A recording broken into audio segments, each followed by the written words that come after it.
heard, he can participate in the votes. And we will have to do a roll call vote for every single item. And that roll call vote will have to be recorded for each item that is voted on. Okay.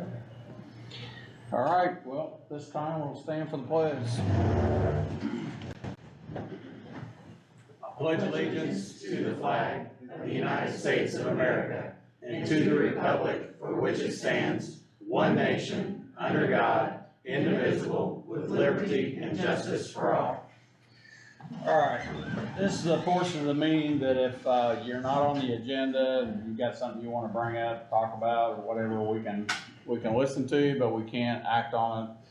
And we could act on it at a later date. So Marty, I know you got something. Yeah. Go ahead. You want to go? Okay.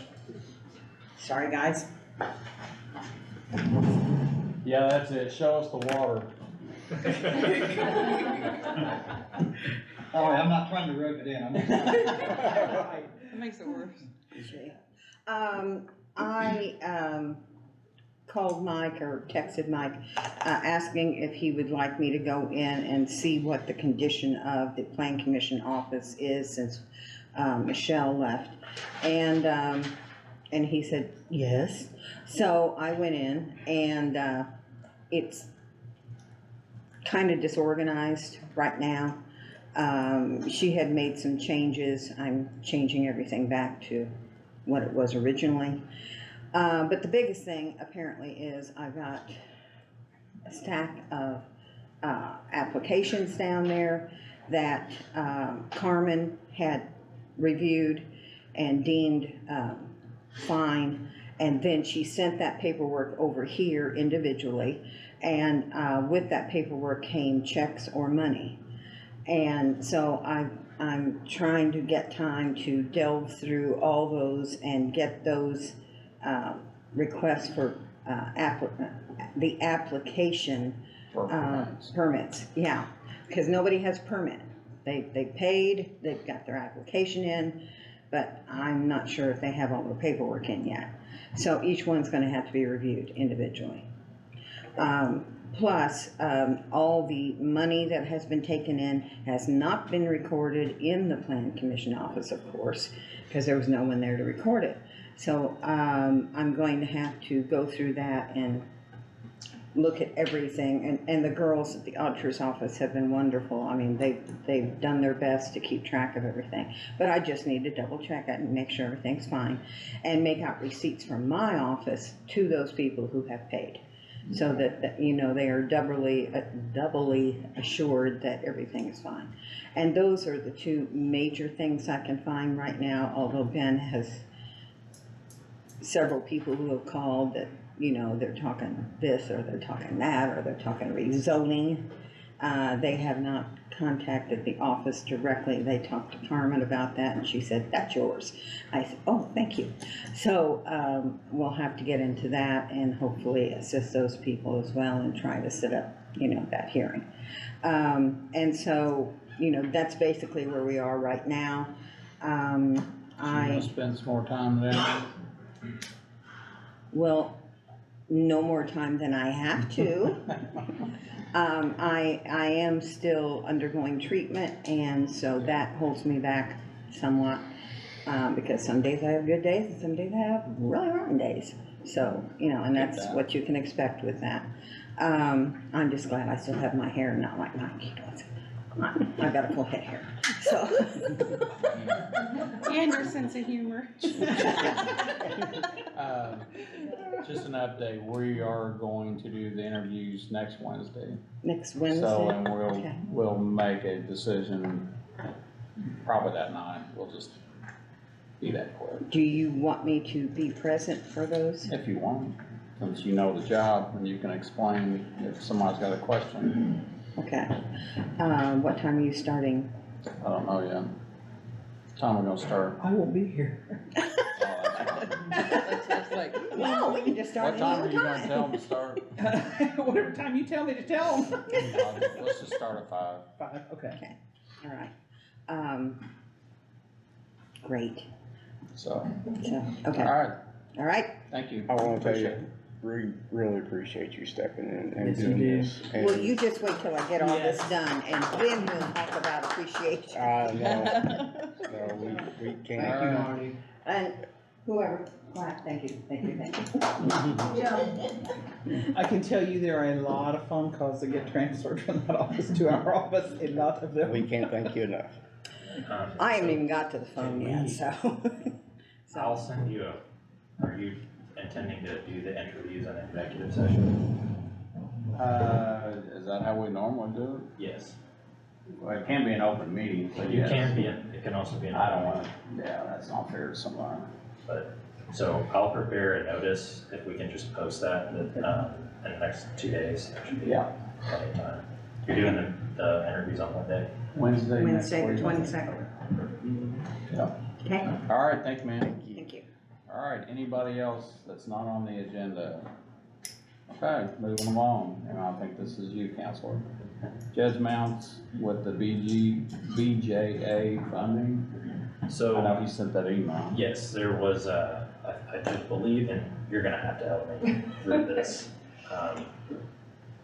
So I believe it's just an opportunity to apply for a federal grant. It looks like the solicitation date was May 9th, but I don't know if we received it until today.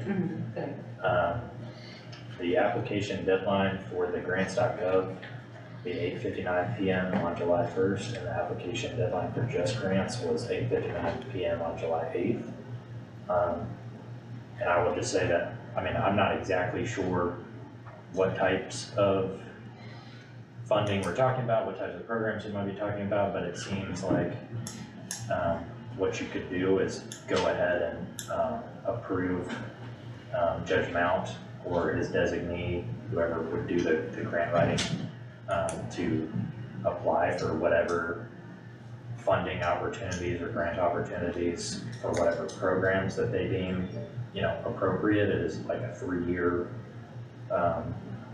program, and I know that Judge Mount has talked about, recovery court opportunities, and it seems like this is like part and parcel of,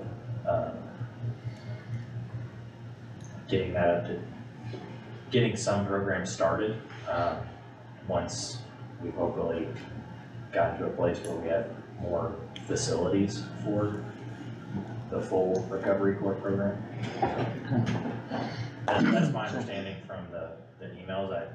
I got a little confused just based on whether or not we wanted to apply or not to apply, but it seems like we could go ahead and approve applying for what, they deem appropriate. Okay. You have any comment? Well, real quick, Greg, can you hear Zach all right? Yeah, really good. Okay. He's sitting right there in the mic. All right, Greg, you got any comment on that? I know the judge sent an email late this afternoon about this, some of these grants and stuff, so, you got any comments or anything on it? I mean, we can go ahead and entertain a motion to allow him to apply for the grants and, it's, Down for that.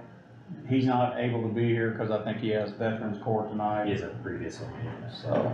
So anyway, Is you, it- Do we know if it's is it a reimbursable, is it advance, is it match? I think it's just a straight grant, so I don't think it's So it's an match, I adva- don't think, there is an information session coming up in June, so I had forwarded him the announcement. Okay. But it's not reimbursement, it's just money. Cost sharing or matching requirement. Okay. Yeah, it's, just is money. there some on there? Randy, you got any comment? No, I'm ready to make a motion. Go ahead and make the motion. Go ahead and make a motion to Yeah, allow, this funding does not require a match. So we would need to have the grant, so we've got the process for grants, right? So we need you guys to sign the form, so I'll fill that out for you, and then we'll get it signed after. Just approve, signing outside of the meeting. Yeah, the judge will have to He'll have to I'm sign sure it he'll too. come down tomorrow or something, just fill out the app so we can get it, go ahead and approve it, so. Randy's made a motion to, allow the, judges to apply for a grant, a federal grant. I'll second. Greg's gonna second that and I'll make that unanimous, so now. Record, yeah, each and. We're gonna record, the yes votes, so Randy, Yes. Randy's a yes, Greg, Yes. Greg's a yes, and I'm a yes, so. Alright, that takes care of that issue, so. I don't know how you did this, Kevin. I know. Somebody get, Attaboy, Kevin. somebody get a goodie bag or something, or what? I put in a couple weeks ago, I think. So we got the bids for small structures for the CCMG and the preservation for the CCMG. Before I get started on that, I just wanted to run this past you guys since this is something different that I've not done before. I've been looking for some storage tanks for our wash bay building. And this is off an individual that just kind of buys, sells, and trades with stuff, equipment, and tanks, and whatever he buys at an auction. I like to buy this stuff off of him, but this is out of the building fund, yeah, the auction fund. Which these would be tanks that go for the building. So anyway, they're a good price. They're probably good enough for the county. Buy some. So you got your money. I just kind of want to run it through because, you know, it's not like it's coming from a farm store or something, it's from an individual. Greg, there's 3 tanks, 1,000-gallon water tanks, for $900. Are those plastic ones? Plastic poly tanks, yeah. Is that the one that's got the, like the steel around them? Yeah, these used to be saddle tanks, we're just gonna use them on blocks and just store stuff in, brine and water, and actually just recycled water. Greg, you okay with that? Yeah. Okay. We Yes. need a motion. I'll entertain a motion to allow Kevin to purchase, 3 1,000-gallon water tanks to be used in a new building for. I'll make that motion. Randy makes that motion, Greg. I'll second. Greg seconds that, and I'll make that unanimous, so now, again, we need to have a yes vote, so I'll record the yes votes. I'm a yay. Randy's a yes, Greg, Yes. Greg's a yes, and I'm a yes, so there's 3 yeses, so buy your tanks. Thank you.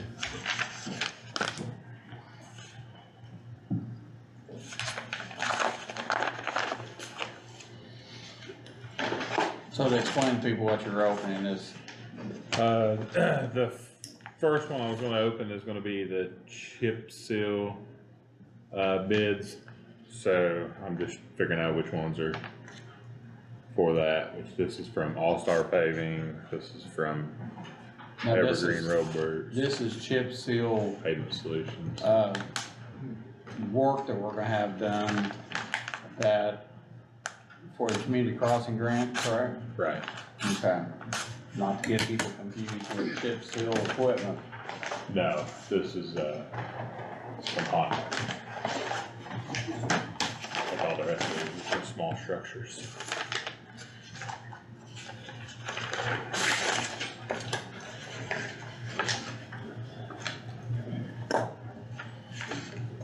Pavement Solutions for all the road sections that we turn in for CCMG, the total dollar amount is $640,129.95.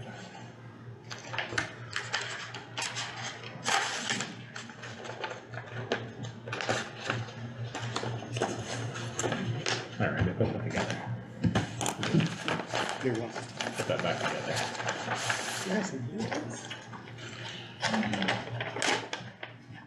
You said this was the chip seal. Yes. The next company is Evergreen Roadworks, and yeah.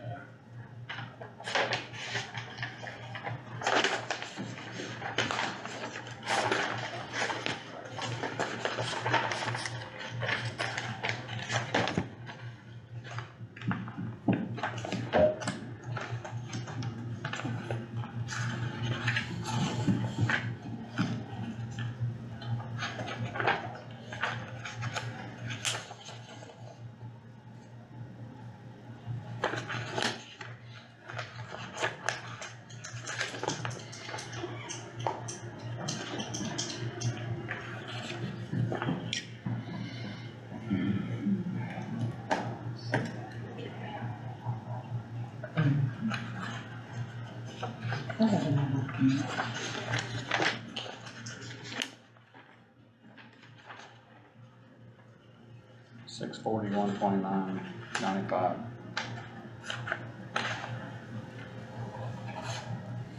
Thank you. Okay, here it is finally. Evergreen Roadworks is, the total bid was $578,821.15. 578 what? 821.15.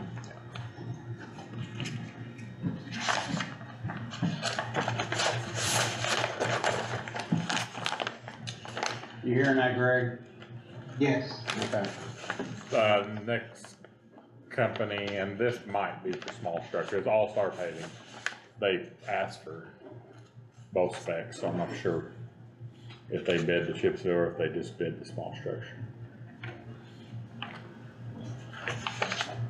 Have to look here.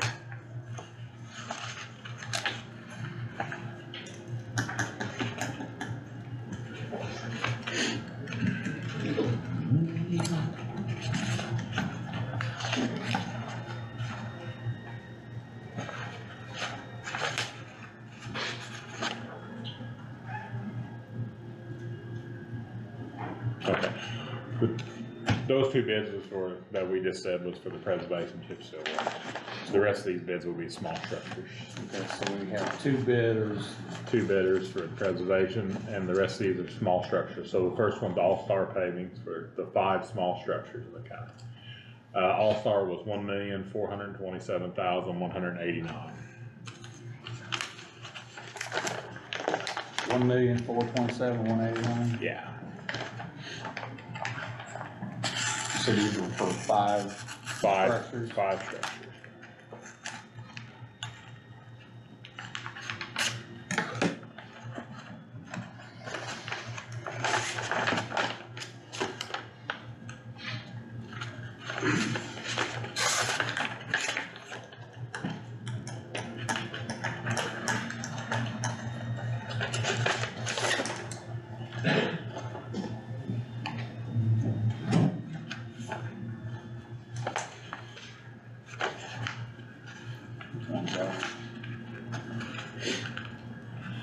This one is Temple and Temple.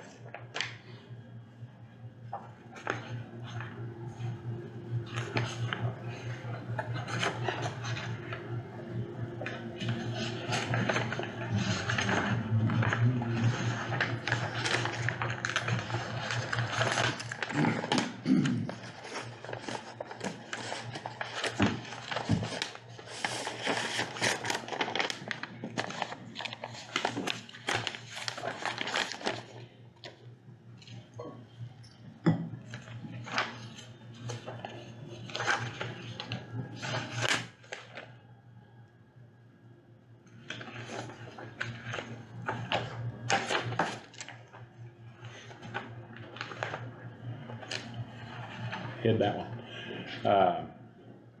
Yeah, this Temple 5 structures, like the total was $1,182,410.00.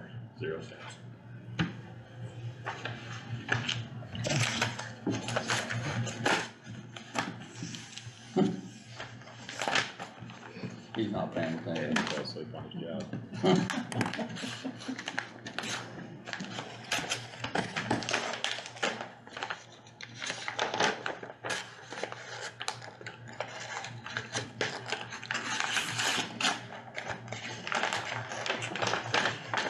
No, I think you want to read it. Here, I'll hold it. You show. All right, this next one will be E&B paving. Who? E and B? E&B, yeah.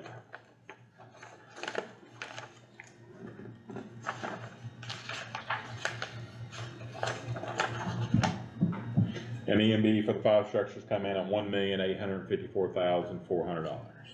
$1,000,000. $854,400.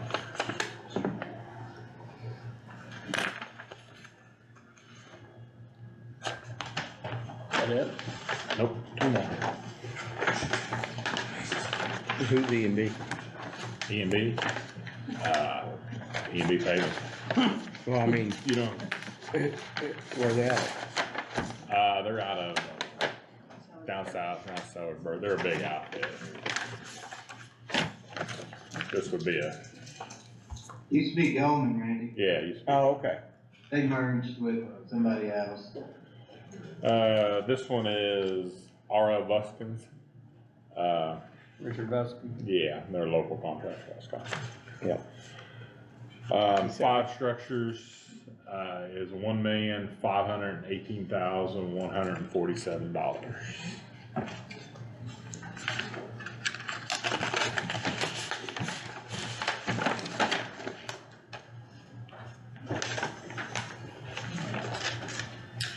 And the last bid is, KLB Excavating, and they're out of, Yeah. Scott County.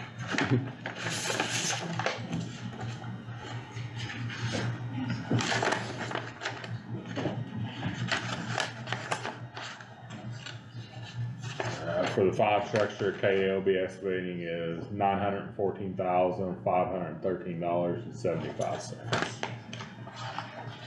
119,513. $914,513.75. Yeah. All right. Well, what we normally do, and, I mean, you're wanting to look these over. Yeah, I like to table them for this meeting and let us go through the paperwork Yep. and then bring them back to next meeting. I'm gonna reread these, so just for record. For the chip seal, for the community crossing grant for 2024, we had Pavement Solutions at $640,129.95. Evergreen Roadworks at $578,821.15. So that'd be the 2 bids for the chip seal, for the community crossing grant. For, Can I interrupt you real quick? what? So Kevin, if we was to have done that on our own with chip seal equipment we had, if we had it, what do you think we'd be looking at? Probably a third of it, anyway.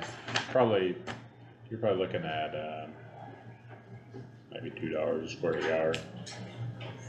So, $200,000 probably, right now. Maybe a little, maybe a touch higher than that. Guess we don't have to say more about that. No, All right, thank you. I think we're all in agreement. Us 3 are in agreement that, where we need to go there, so. Okay, moving on to the 5 structures, and I guess these are bridges and culverts and whatnot. I shouldn't say culverts. They are, and I can, They're bigger than that. so there's Bogartis, Bloomington Trail, Main Street Cut, Shaw, and Bridgewater. They're on those 5 intersections. Okay, so we're talking 5 structures. Yeah. All-Star Paving comes in at $1,427,189. Temple comes in at $1,182,410. E&B Paving, $1,854,400. Richard Buxton, $1,518,147. KLB Excavating at $914,513.75. So I'll entertain a motion to table those until our next meeting, so Kevin has an opportunity to look them over, make sure they're apples to apples, and it's exactly what we asked for, so. I'll make that motion. Randy makes a motion to table those bids until the next meeting. Greg seconds that, and I'll make that unanimous, so I need to come back and ask you for how many yes votes? Randy, are you yes? Yes. Randy's a yes, Greg? Yes. Greg's a yes, I'm a yes, so there's 3 yeses, so we're gonna take one. Good enough. Thank you. All right, thank you. Thank you, Kevin. Nick? You were there, you want me to? I can have shots to do that tomorrow. Richard, any see you sitting there? No problem. There you go. Thank you. Yep. You wanna bring a picnic lunch? It's gonna bring popcorn next time. You alright? I'm tired. You guys worked me to death. Don't say, Did it change from yesterday? There's actually less information on this one. Financials are at the top. Year to date, we brought in 858. Current cash ledger is 917, 574. After payroll, we'll be at 860. So, income projection, as of right now, we're a third of the way through the year. Obviously, a lot can change in that amount of time, but income projection, we're projecting at 2.287. So, we're about a 7%, I believe, is what our sheet says, over last year's income. Run volume is up as well. Income's up 9% projected, and run volume's up 8% projected, so those are kind of going hand in hand as far as that's concerned. So, and then the community paramedicine, we did 404 runs last month, plus an additional 62 or 64 community paramedicine runs, so we're just shy of 470 runs last month. ask you about that is, you think that's a worthwhile, program? For the community, yes. There's obviously. Get 'em, Mom. There's obviously zero return on investment financially, but I do think for the community, there's a benefit. I mean, we wouldn't be seeing 70 patients a month, 2 to 3 days a week, if there wasn't some benefit to it. I mean, we're still fielding a few phone calls a week for people to get added to it. We're to the point now where, with the amount of days, we're only running 2 and 3 days a week, we can't add any more people to it. Obviously for us and the direction that the county wants the service to go, to be, as self-sufficient as possible, which, minus the umbrella programs we are, the expenditure obviously is going to bring in $0, because it's the program right now through the state, and through most states is not reimbursable, because they can't bill insurance, they can't do anything because there's not a billing code for it, there's not certain things that we can't collect money on it from insurance. We'd have to bill patients privately, and then that kind of defeats the purpose of what we're doing at that point. So it would be a full 100% expense to the service or the county, depending on how it's funded. Brittany approached me, when was our last meeting? April 20-something? Yeah, April 20-something, Brittany had approached me about getting just some numbers to see what it would cost to run a year, because she's got, might have the potential, if she decides to kind of do something through the health department, to kind of conjoin with them. Unfortunately, it is cheaper to hire 2 people full-time, because it would limit, even with benefits, because of the pay rate, we're either paying $20 an hour on the full-time status or $38 an hour at the overtime status, and I mean, every minute of this is overtime, because I don't have positions to dedicate for it.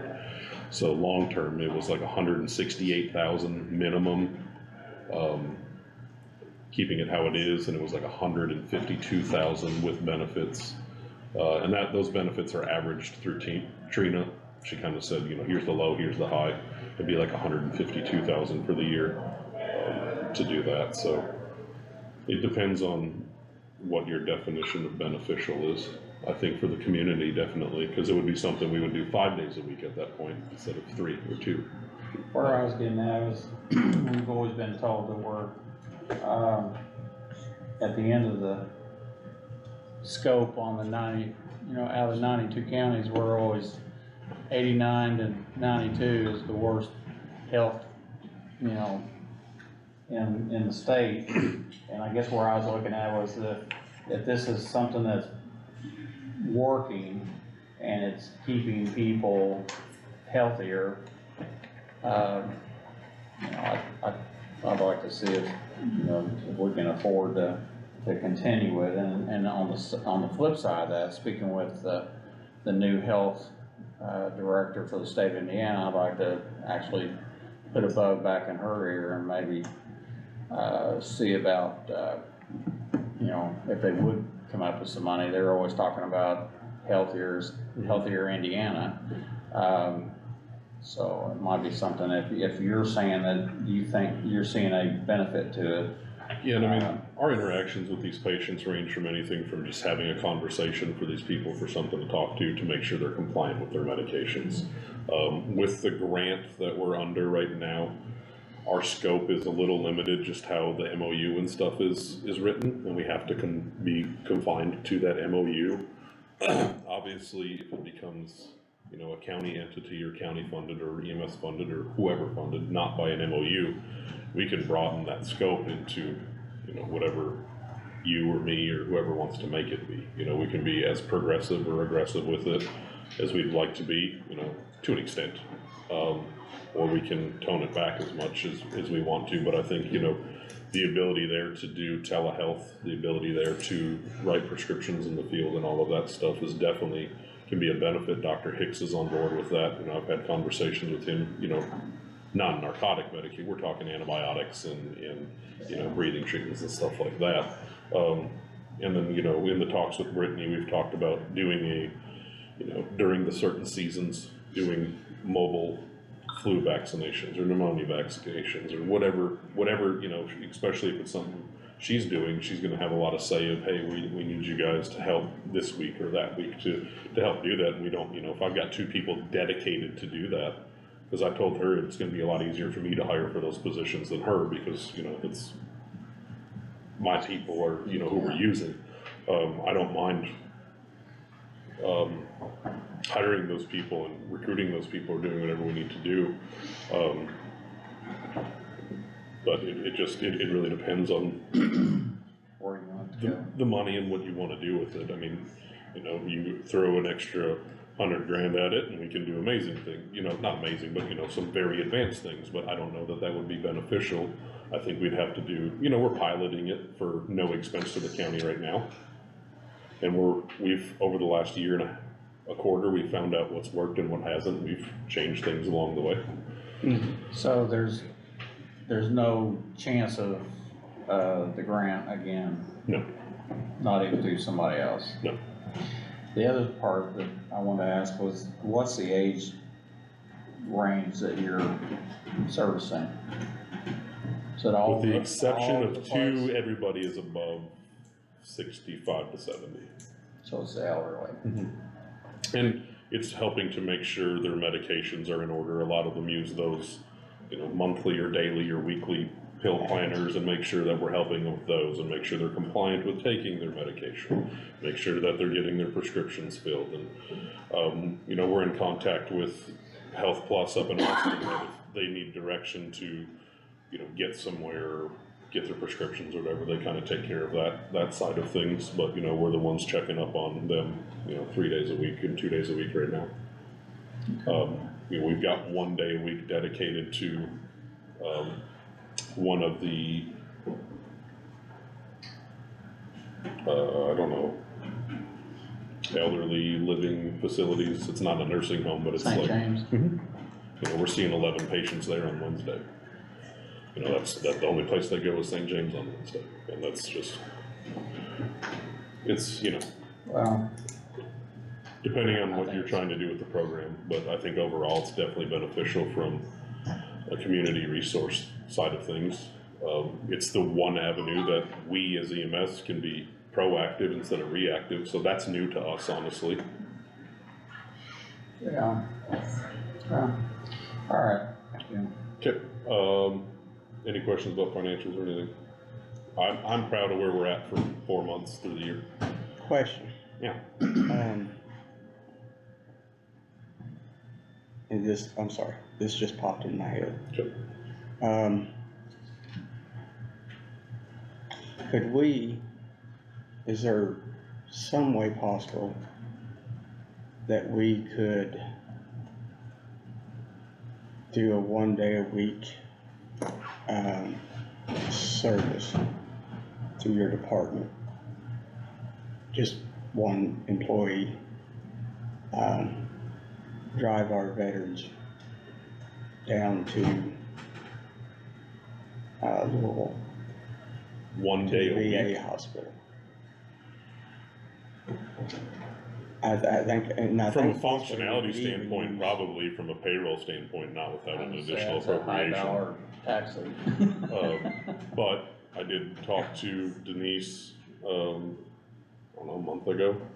I've got that, the 2013 or whatever vehicle we replaced, 14 that we replaced, we've been using just as a reserve. Well, with the approval of the vehicle from the grant, that's kind of gonna be an extra. I don't mind, I mean, it's your vehicle at the end of the day. I don't mind towards whenever actually, giving up that vehicle to Denise's department to utilize, and they can do it. Well, we have that. Yeah, but there's VA a. So plan. you have the But it's- DAV vehicle, but there's yeah. limitations of where it can go And Right. who drives. and who drives it. If it's a county-owned vehicle, you get to set the parameters of who can drive it and where it goes. If you want it to go to Dr. Siva Mohan's office, it can go there. If you want it to go to, Schneck Convenient Care, it can go there. The DAV has to start and end at the VA clinics, from my understanding, and I'm not super up on that, but there's some limitations to that, to where, I don't mind giving up the vehicle to her department if it can be utilized there. Okay. I mean, I can, Well, I mean, no, thank you, because that starts us, we've gotta do something, because it's not happening. I think, could I find people to facilitate that to happen? Probably, but I mean, again, it's gonna be at an overtime rate, Right. and I'm gonna need a pretty substantial additional appropriation because I mean, my payroll line items are, there's might $100 or $200 of wiggle room per line item. I don't have enough to float that expense without an additional note. That's a high dollar. Yes, it is. Right. But I mean, I wonder if we can figure it out somehow. Well, And, we I need to mean, figure it out, we've talked about it, but the issue is that we're looking for volunteers, and Yeah, I know it, and that's You know, not, nobody's volunteers to drive, nobody's volunteering to drive a vet to one of their appointments. So I don't know what else we have to do besides just hire somebody on a part-time basis to say, okay, we're gonna give you X amount of hours a week and this is all you're gonna do. I mean, so, but do you have enough staff that would want the overtime if we could pull this off? I'm gonna say I we can't. don't go that way, cause you're talking $30 an hour. more than that. And they're gonna go down for 4 hours, I mean, you're talking a couple $100 for them to drive somebody down, and we can hire somebody part-time at $15 an hour. I can try exploring through my part-time driver route, but I mean, like Mike's saying, I think You're taking a highly skilled individual to drive a vehicle to someplace that doesn't need to be a highly skilled you're gonna be paying individual. $30-something an hour to do that. I mean, like, and if it's a 3 or 4 hour appointment, I mean, now I'm on the hook for $200-300 Yeah. a day plus fuel, Well, like I said. times 52 weeks. I mean, I'm at Oh, it's- that's I didn't give us a lot $20,000 of expense thought. at the end It of, just comes at in the my end head of while it. we were sitting here talking, but Yeah, it's, let's continue to talk about this. Like Try to I figure said, out- if she needs the vehicle and can facilitate that, you guys decide to hire, part-time positions or something as drivers, I'm more than willing to give up that vehicle to her department to utilize there. I mean, it's ultimately your vehicle, so you can do what you want with it, but, I mean, I'm telling you that I can make ends meet without that vehicle. yeah, If it can be utilized somewhere else for something more efficient than a reserve vehicle, I'm more than happy to take the graphics off and the lights and the sirens and the radios and stuff out of it and send it over to her department. I'm gonna drive, I don't want the lights and sirens. Get you there quicker. I just think that if there's one place That's we're cost. failing right now, and it's not we're failing, it's just if there's one area that needs help. We need to get with Denise and find out what kind of scheduling she has, I mean, cause, you know, I don't know when she needs a driver, when she doesn't need a driver. She just says, I don't hear it from her, I hear it from other people saying that, well, I can't get to my appointment because they don't have a driver. Well, there for a while, the federal government was messing with it because they were telling everybody, you don't qualify to be a driver unless you're COVID, vaccinated, which is hogwash. So now they relieved that requirement. Yeah. So now it's not anybody, cause they have to do a background check and everything else to have somebody volunteer to do that, so. But anyway, let's get with Denise and find out what kind of scheduling she has and knows that, hey, we take this one on Monday, this one on Tuesday, or we just do Monday, Wednesday, Friday. I don't know what the schedule is, so if we have to sit out here and hire, a part-timer and say, okay, we need you 3 days a week to drive at whatever time to the whatever time. The other part of that is maybe the guy that was in here the day with the van, Yeah, so You there's know, transportation. Well, Southern Indiana he said he couldn't Transportation. cross the river, cause That's true, I guess that's true, but we can look at hiring a part-time person, I mean, I can give you a vehicle. I kinda scratch my head when I think about volunteering. well, thank you. I guess people don't volunteer anymore, so. Alright, what else you got? I'm just getting started. Building got approved last night for funding, I believe it was 7-0. For the Everything building. last night was 7-0. Yep. Must've been So a change in the weather or something. I have questions. Do I need to, this might be a you question. Do I need permits or Yes, you anything? do. I'll see you tomorrow. No, you will have to go to city, that's in the city, Killing me, Smalls. so you go. You get it faster. Hear that? Okay, so I need to go to city. Just go talk to Carmen, she'll get it to you right then. Get he said it, not me. Okay. That's Marty, For by the way. building. Alright, number 2. Are we just gonna go with the cheapest quotes that we had out of there? Cause I mean, we were close on dollars, so I assume that was the plan. I don't know one from the other, so I can't remember who did it. Cheapest, you don't remember that? no. I've had 4 hours of sleep since then. Bids. Okay, number 3, I'm going to need the assistance with the following. During this time, I'm gonna have to have somewhere to store all of the items that are currently in my Connex box. Can we not move the Connex boxes out of the way, build the building, and then get rid of the Connex boxes? We can. I just didn't know if you wanted to move them twice.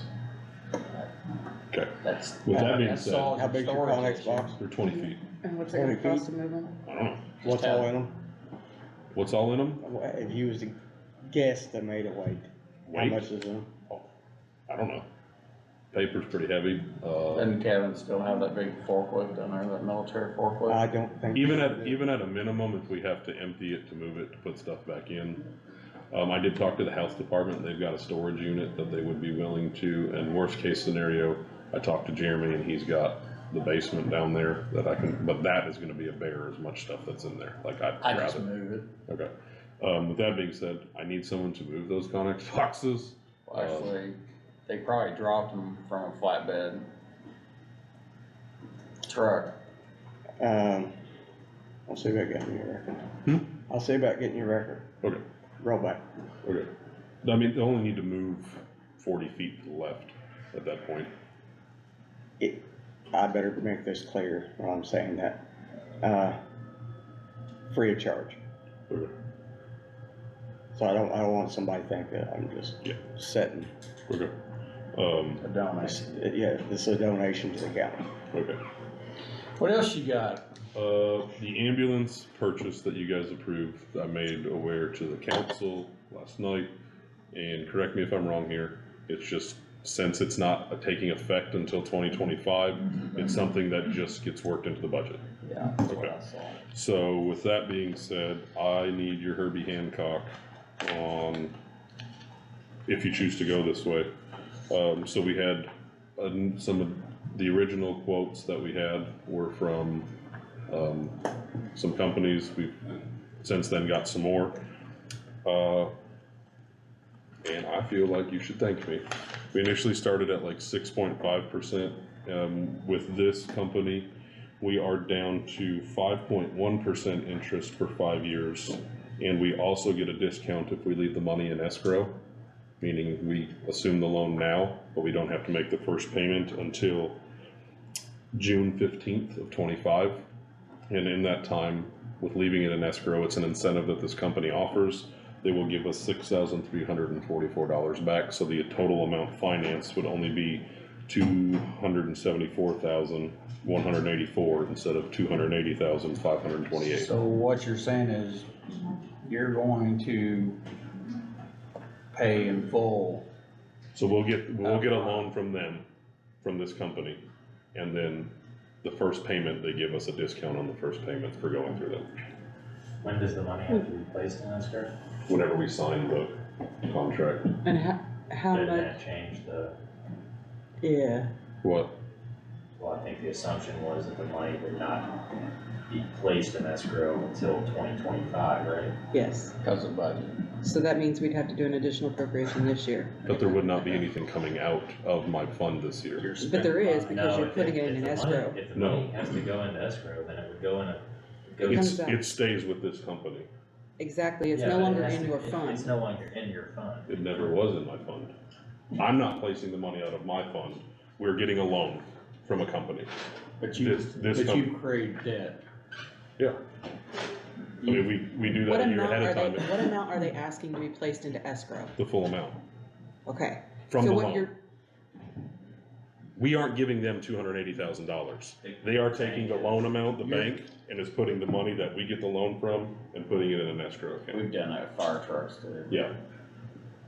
They're pretty much what they're saying is they're guaranteeing we're getting a loan through them. We don't offer up any money out of 1151.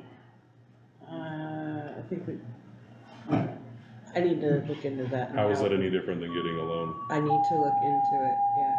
Exactly, when we get a loan, at the point that we get a loan, we have to appropriate for that money. Make sure that doesn't record that. So when we acquire debt, that's at the point that we have to appropriate the money, right? So we were under the assumption that the debt wouldn't be acquired until 2025, which is why we would budget for it. The debt won't be due until 2025. Well, hang on. So Hang on a minute, because he's borrowing we- money, wait, he's wait, not using it. Yeah, but we do get the money as part of the loan agreement. Then we spend the money, Yeah. right? The spending is the part where the appropriation takes place. That won't happen until 25. But the proposal that you're putting forward now is that, I'm not, We just, I think we need all to I'm understand. saying is that it seems like what we talked about previously, which was not, and I appreciate you looking into it, not a criticism of Okay. that at all. Nope. It's just,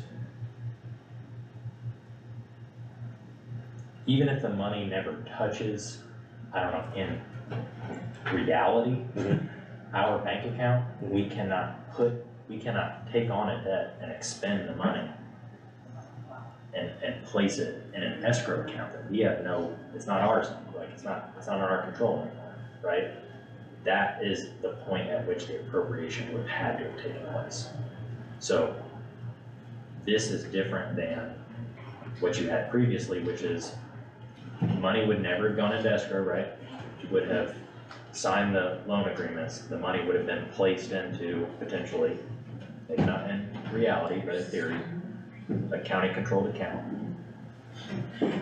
And we would appropriate it in 2025 as part of the budget to expend in that year. I see that. No, I guess I'm confused. So if I go to Westbanco right now and get a loan, right? Yeah. We sign with Russ or Westbanco to lock in this rate. Yeah. Because if not, interest rates can Yeah. jump tomorrow, right? So by signing that, we're saying we are taking this loan. The payment for this loan will not be due until June 15th, 2025. To the bank. Correct. And that is, our payment to them is not due to the bank until June 15th, 2025. Okay, so the bank is, Pretty much the escrow is to lock in the interest rate. So when you go to the West Banco and get the money, They hold on to the money until we say so release it's this just a to, paperwork. yes, It's just paperwork that you've said, okay, in 2025, they're gonna make a payment to the ambulance service. they But make a it's- payment to it's the weird vendor. though, cause I don't think it's just paperwork. But I mean, you're this is saying- how we bought every vehicle. I'm not saying it's. No, no, not I'm the not- method by which you purchase vehicles, I just wanna make the correct decision in terms of Appropriate 2024. Yeah, so we will not have a financial responsibility to this bank until 2025. We are signing this to lock in at a rate of 5.1. Yeah, but you're changing that somewhat by saying you're gonna give all the money to the company that's we're buying. They are the company that we're buying the ambulance from does not get that money until 2025 when we receive the truck. It stays with the bank until we release it to company. so the bank is the escrow agent? Correct. So you are the bank, Randy's selling me the truck. I sign with you, you place the money, you take it out of your multi-million-dollar fund and put it in Scott County's fund with you, within your bank. And then when I call you and say I'm ready to pay Randy, you take it out of that account and send it to Randy. That's a wicked weave. I mean, that's how we bought the last one. I We know, signed with I know Russ, that. Russ takes the loan, and whenever we tell Russ, go ahead and send the loan. But I think the issue is that we're talking 2 different years, and that's throwing a wrench in it. Because the council is trying to budget it For 2025. 25. Yep. But you're assuming it in 24. We did it last year, we assumed in 24 and our first payment was due this year. Or assumed in 23 and our first payment was in 24. Because all of our first payments are gonna be. Well, I think it's a great idea. It's gonna be a year out. We don't make because we can't make a down payment Yeah. because it's not budgeted this year. I think it's a great idea, because we've done it with fire departments and actually, or with fire truck, and actually made about $100 and some thousand on. So you signed the intent to take the loan out through the bank. Sir? You signed the intent at this point to take the loan out through the bank. The bank holds the money Locking in the interest rate. in escrow to lock in the interest rate. And they do not release the money. No expenditure from a county account occurs on the loan until 2025. Correct. And the money does not leave the escrow account until 2025. And the county council, what did they approve? Did they approve the loan? They understood that there was gonna be a loan payment and it would be worked into budget. Because they signed the contract for the loan or how we finance it. Because I don't need an additional appropriation this year, because there is no money being expended this year. So it's one of those things that during budget time, I put in a debt service and say, this is a thing that I have, an expenditure. But yeah, the money, I mean, we've thrashed through that for probably 48 hours straight. And I've got 38 renditions of them trying to lock in interest rates and continually monitor as interest rates fluctuate. So the West Banco's financing, Was at 7.4 something percent. This is much less. Yes. And that's why I don't know that we're gonna get lower than a 5% interest rate on a, not till after an election. Understand that escrow. the escrow is their version of saying you've committed to us, but we understand you're not expending the money until 25. Cause if we sign with them, they have to do something with the money. It's actually. And we're not sending it to the vendor because the truck's not ready. It's actually a interest on benefit, because they're. Not until, paying us not interest. until the loan appropriation is dispersed.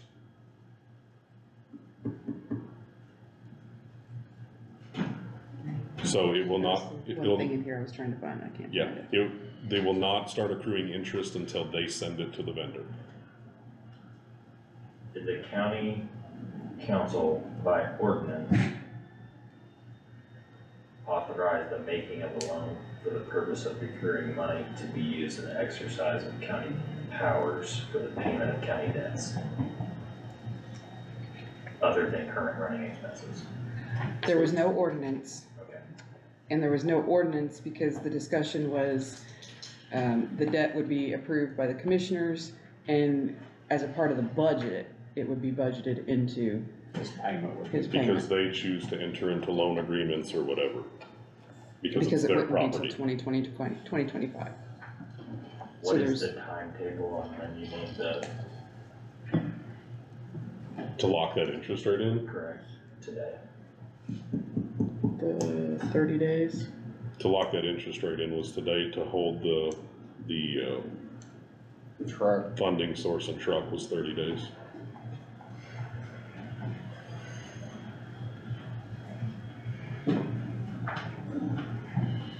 Old friend of mine said something once. Hmm. Do it and ask for forgiveness later.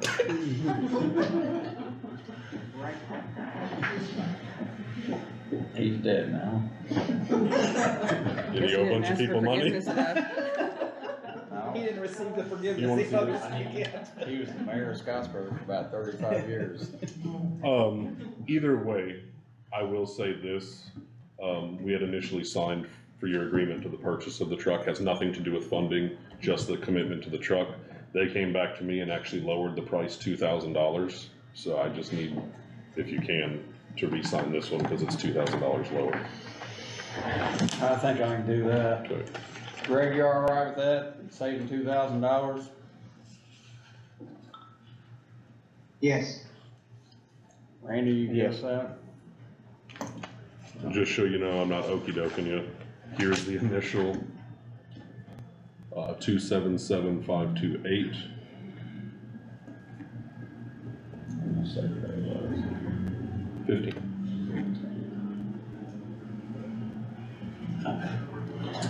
This is the old price, 277528. Your new price is 275528. So you're saving $2,000, or we're saving $2,000.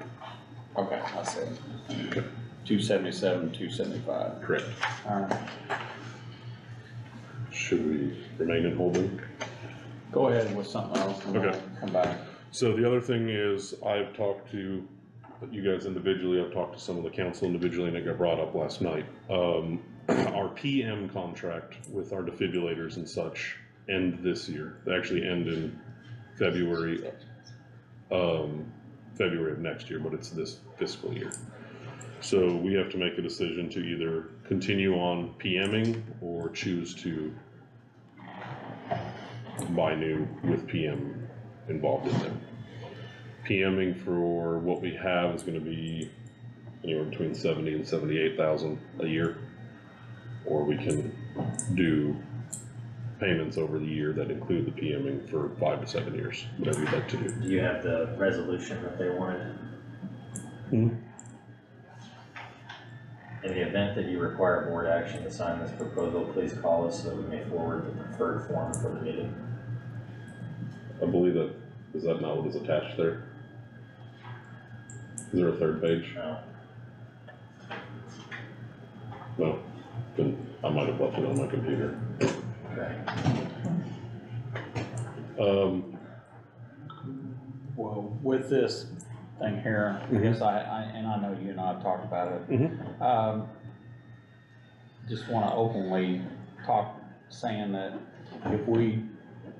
if we decide to buy new, we can trade our old in and get some revenue back from our old, correct?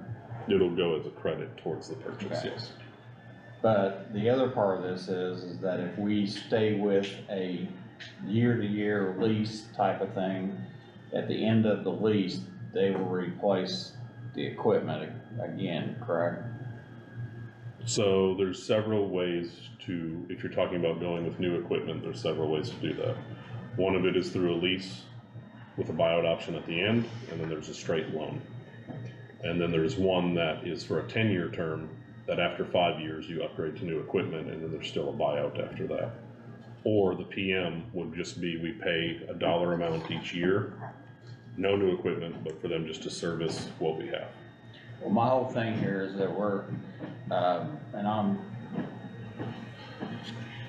changing my thought about lease programs, that sometimes we're buying equipment, we're using it for X amount of years, and at the end of that year, we're having to spend a large amount of money to change or buy new because they're out of date or they can't be certified anymore. Mm-hmm. So we're at the end of 10 years, we're turning around and buying, $1 million worth of equipment again.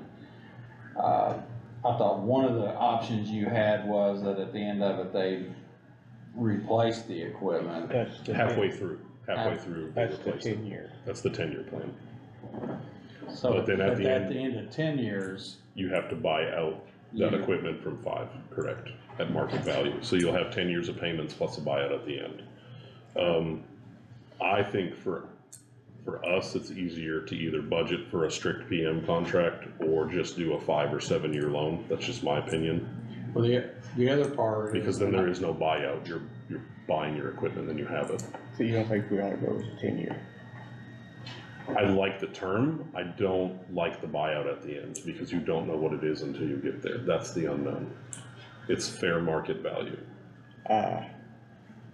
One of the issues is that, Yeah. and it's happened to us before, is that the equipment company goes out of business, somebody else buys them out, next thing you know, Terms change and prices change. well, not necessarily At the that, end. it's equipment changes. Now all of a sudden you have equipment that's obsolete because the company's no longer in business.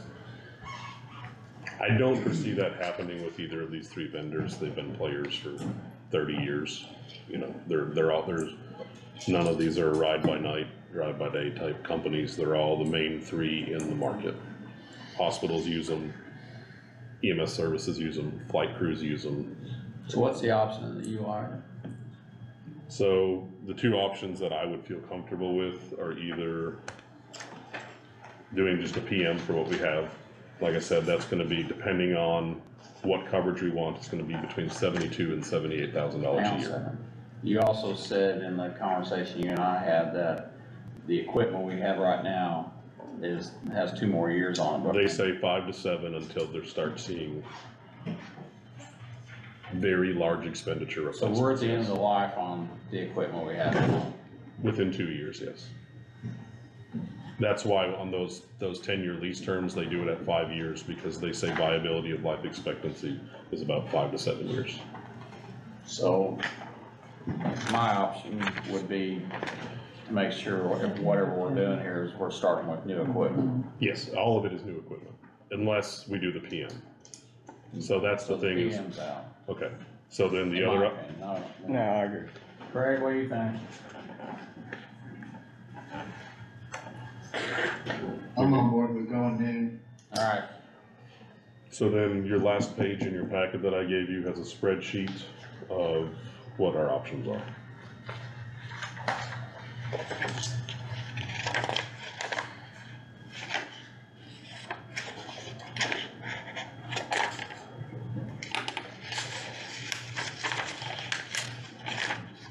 The second one, as of right now, and I say this as of right now is because we haven't done hands-on with these.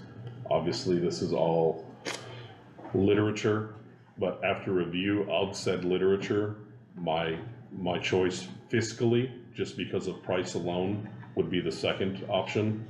But again, we could get that and it not be what we need. so is Life Pack what we have now? Life packs are what we have now, but we have 15s and not 35, so this is the next generation of what we have now. So all these are apples to, For those prospective companies, yes. You know, obviously, it's kind of Ford, Chevy, Dodge type deal, it's what they have to offer. Yeah, And I will say, and just so you know, the top two, those vendors have been the ones that have been most willing to have these conversations. You know, we asked for trade-in value, they hit it off the rip. I said, we're getting this from another company, and they came up and matched it. You can see the total price of these are at $55,000 a piece. We started at 78 a piece.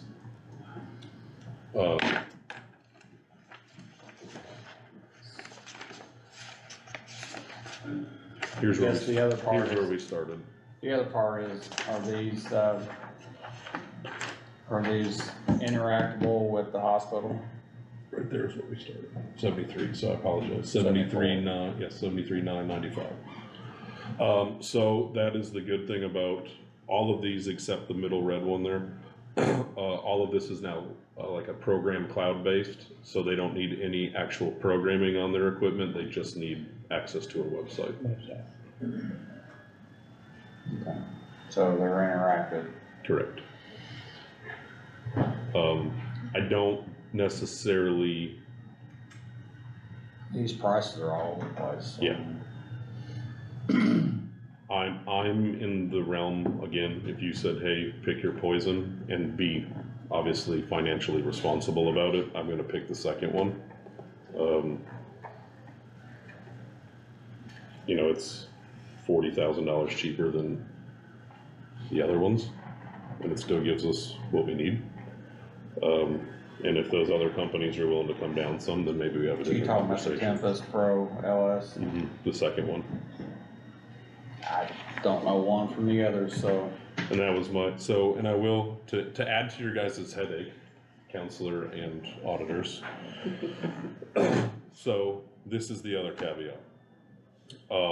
This company that is willing to do this loan on the truck is also willing to do a combination loan between the truck and that equipment at a lower interest rate. So this one, with the escrow, or a different company? Same company, different terms. Different type of proposal. Yes. So what you're that's saying is you would get an ambulance plus that's this equipment. in the Like you same- still have to sign, but the money's not dispersed until it's bought. Like you have to commit to them somehow. How much additional, like, principal is the equipment? So what's the additional equipment cost?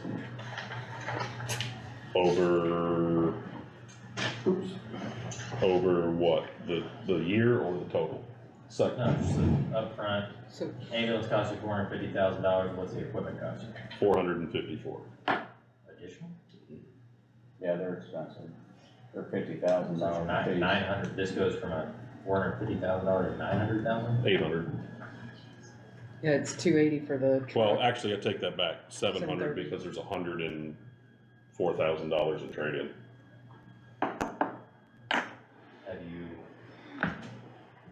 Are you asking for the equipment approval now? No. Okay. Do you know if you can, I can do them separately to do where, you know if you can make those payments on the increased amount with a lower interest? so that, you're talking about, can I afford it? Yes. Yes, so I got with the auditor's office, between equipment, truck and all of that, there's no reason I can't. Will they I technically have the ability to. allow us to do the initial proposal and If we, sorry, my fault. to lock that interest rate in just in case, and then if Yes. we add that equipment on, alter the terms? Yes, so they'll allow us to commit to that. However, if we choose to do the full funding of the 697, they will go to these terms here. When do you have to have this? That will give me, on 4 weeks is what they said, because I told them I can't make a decision on $400-some thousand of equipment tonight. I haven't had the equipment in my hands and I'm not willing to make that commitment. So the escrow, I believe, is still there for the truck because it's a vehicle, but it's not there for the equipment. So, My guess is with this escrow, and I'd like to see an amortization schedule, is that they are actually gonna start charging you interest from the date that you sign. That's what you're doing, you're escrowing it. It's the only way they're gonna make any money off of this, and it's the only way it makes any sense. They are not charging interest. That is, I've talked to them. It makes literally- 0 cents for them. They What make, they- they what make they money off norm- the interest over 5 years. What they normally do is what they normally do is, like fire departments would do this, we would give them the money up front. They would take our money, they would make money on it, then they would discount us the It truck. seems like what they're doing is they're, you know, essentially allocating those funds in a way that allows them to vest it, do whatever they want with it, as long as it's still available and they gain. We get the discount that is equal to whatever they gain on that. Yeah, it would be like a half of what the interest would have been for that, they're giving us Right. half of it back. for that. Can she chime in? So, to hit on that, when they implement the escrow, those payments that you see, semi-annual, annual, has those built-in interest accruements, basically. So, in this escrow account, it's not actually going to accrue anything, the payment's not gonna change, because that, you're right, they have to make money somehow, so they put that into that either semi-annual or annual payment. But it's, the interest doesn't start accruing until they disperse the money. Correct, until we say, we're ready to fund the dealer, we have the equipment in hand. Because they're making interest over the 5-year term of the loan on, you know, $300,000 or $500,000. But Alright. either way, that expense is We're gonna have talking to about come. two different things, Yes. so, Yeah. I think we need to buy the equipment, we need to, and quite honestly, without taking the big hit out of your account and out of the county's account, if you can get a loan for it, then I think that's even better, cause it's, you know, the life of these things are 7 years or whatever, and, the burden wouldn't be all at once, and that's what I was saying earlier, is that we wait till something's broke and then we have to come up with the big ticketed items, so. Exactly. And I will say, even with this stuff, you know, if we go with this equipment, I'm gonna get my life out of what I have now, so we wouldn't be assuming this equipment until 2025 either. And that's, again, we talked at the Yeah, I just, council meeting last night, they're aware that it's gonna have to be budgeted. okay, so you told council about the equipment. I did. And I actually hit them high, you know, I told them it'd be between 80 and 125,000 a year, which when we ran the numbers with you, I think we used 100 as the number, and we're looking at 79. So I was well supported with an additional 100,000 expense, and we're at 79. So back to the, In theory, I have money to pay for all of this now that we deplete my bank account, but I have money that I I can, mean, I don't have the proposed language that they want in any kind of resolution or anything, if you want to approve. I guess if you've already presented that to council and they okayed it, they've okayed the funding of the truck and the funding of the equipment. then you can consider Correct. approval of Okay. either of the proposals tonight. But I would like to see, some questions answered about the way this escrow is gonna work, and if it turns out that Yeah. He's available for a phone call. I wanna know, we can approve it and then stop it if. yeah, I'd like to ask a question about how the escrow is gonna work. Because I think that can alter whether or not the council actually has to do these approvals via an ordinance Yeah. that complies with You want me to call him? Indiana Code 36-2-6-18. Not now. Not right now, but Can we,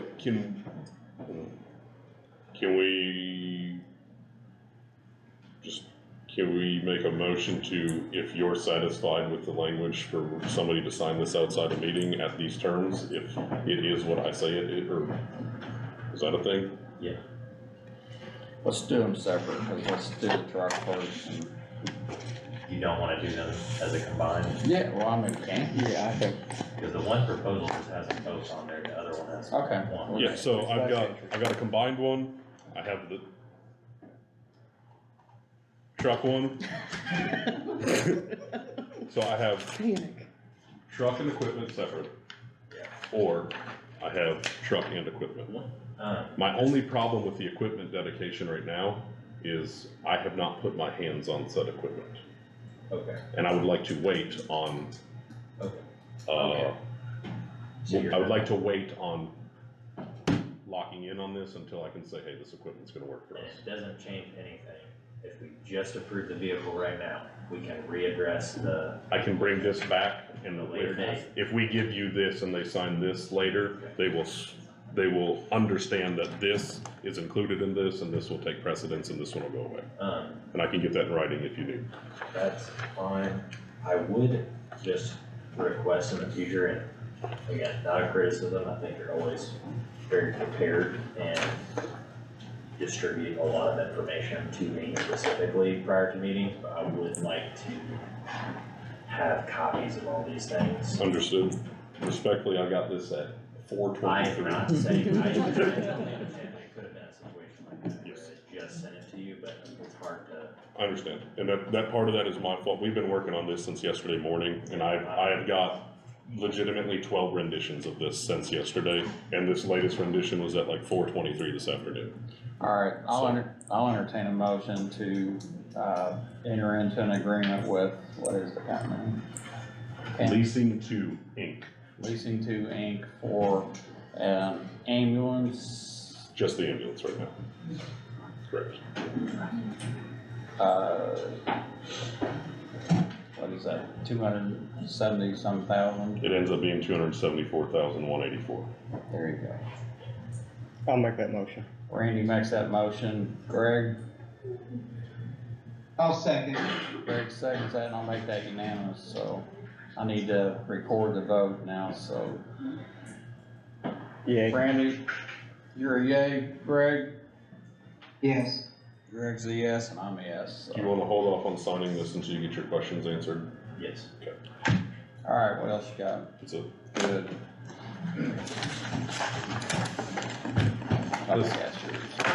I think it's a good move, though, because again, It is. I don't want to expend this money any more than the county does, but it's something that either we're spending $70,000 a year to maintain what we have, we're spending $80,000 a year to get new equipment and maintain it for 5 to 7 years. Yeah. So Well, it was, when we bought it the last time, we should have had a maintenance program, so, you did through the term of the loan. yeah. All right, Jeremy.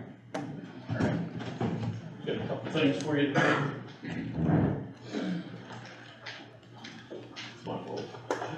First, we'll go, with a scheduling system. Been looking at trying to get something a little better than Microsoft Teams. This keeps track of payroll to the penny for me, for budgets. Keeps track of comp time, keeps track of holiday time, keeps track of PTO time. So we're not constantly calling over and being like, hey, what do you have? We can match, and then it will continue to accrue. It's got has a app everybody can use from their phone for my folks. And they said they can even match our timesheets if we would like them to where it can print everything off and the employee signs it. So, So is that something that Andrews looked at? I did not ask Andrew to look at it. It's just a piece of software, or it's a web-based service. So there's no software, there's no anything. The only software would be if the employee downloaded it to their phone on the app.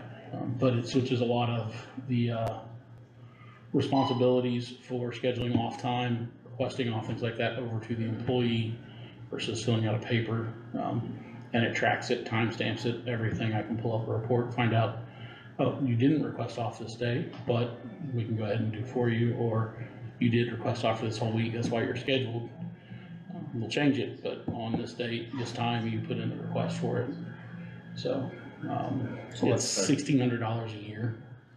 I've got that in my budget, and for just the ability to keep track of things, look at things and be able to, compare a little bit better with what the auditor's office has versus what we have. And, for me not having to send them 12 emails a week to ask, hey, what do we have here, what do we have there? I think it's worth it to be in a little bit of time off their hands. So, And my thought is what other departments could also utilize this? I mean, is this Yeah. something that we could look at more broad? yeah, this is built, So it's like a time card. this is built specifically for police departments, but like you said, what other departments could be EMS used or? for? So Nick's got us- $1,600 could open it up for Everybody? everybody. That's just for my employees. For So my it's 20 based off of employees. how many? Yeah, it's based off of how many employees you have.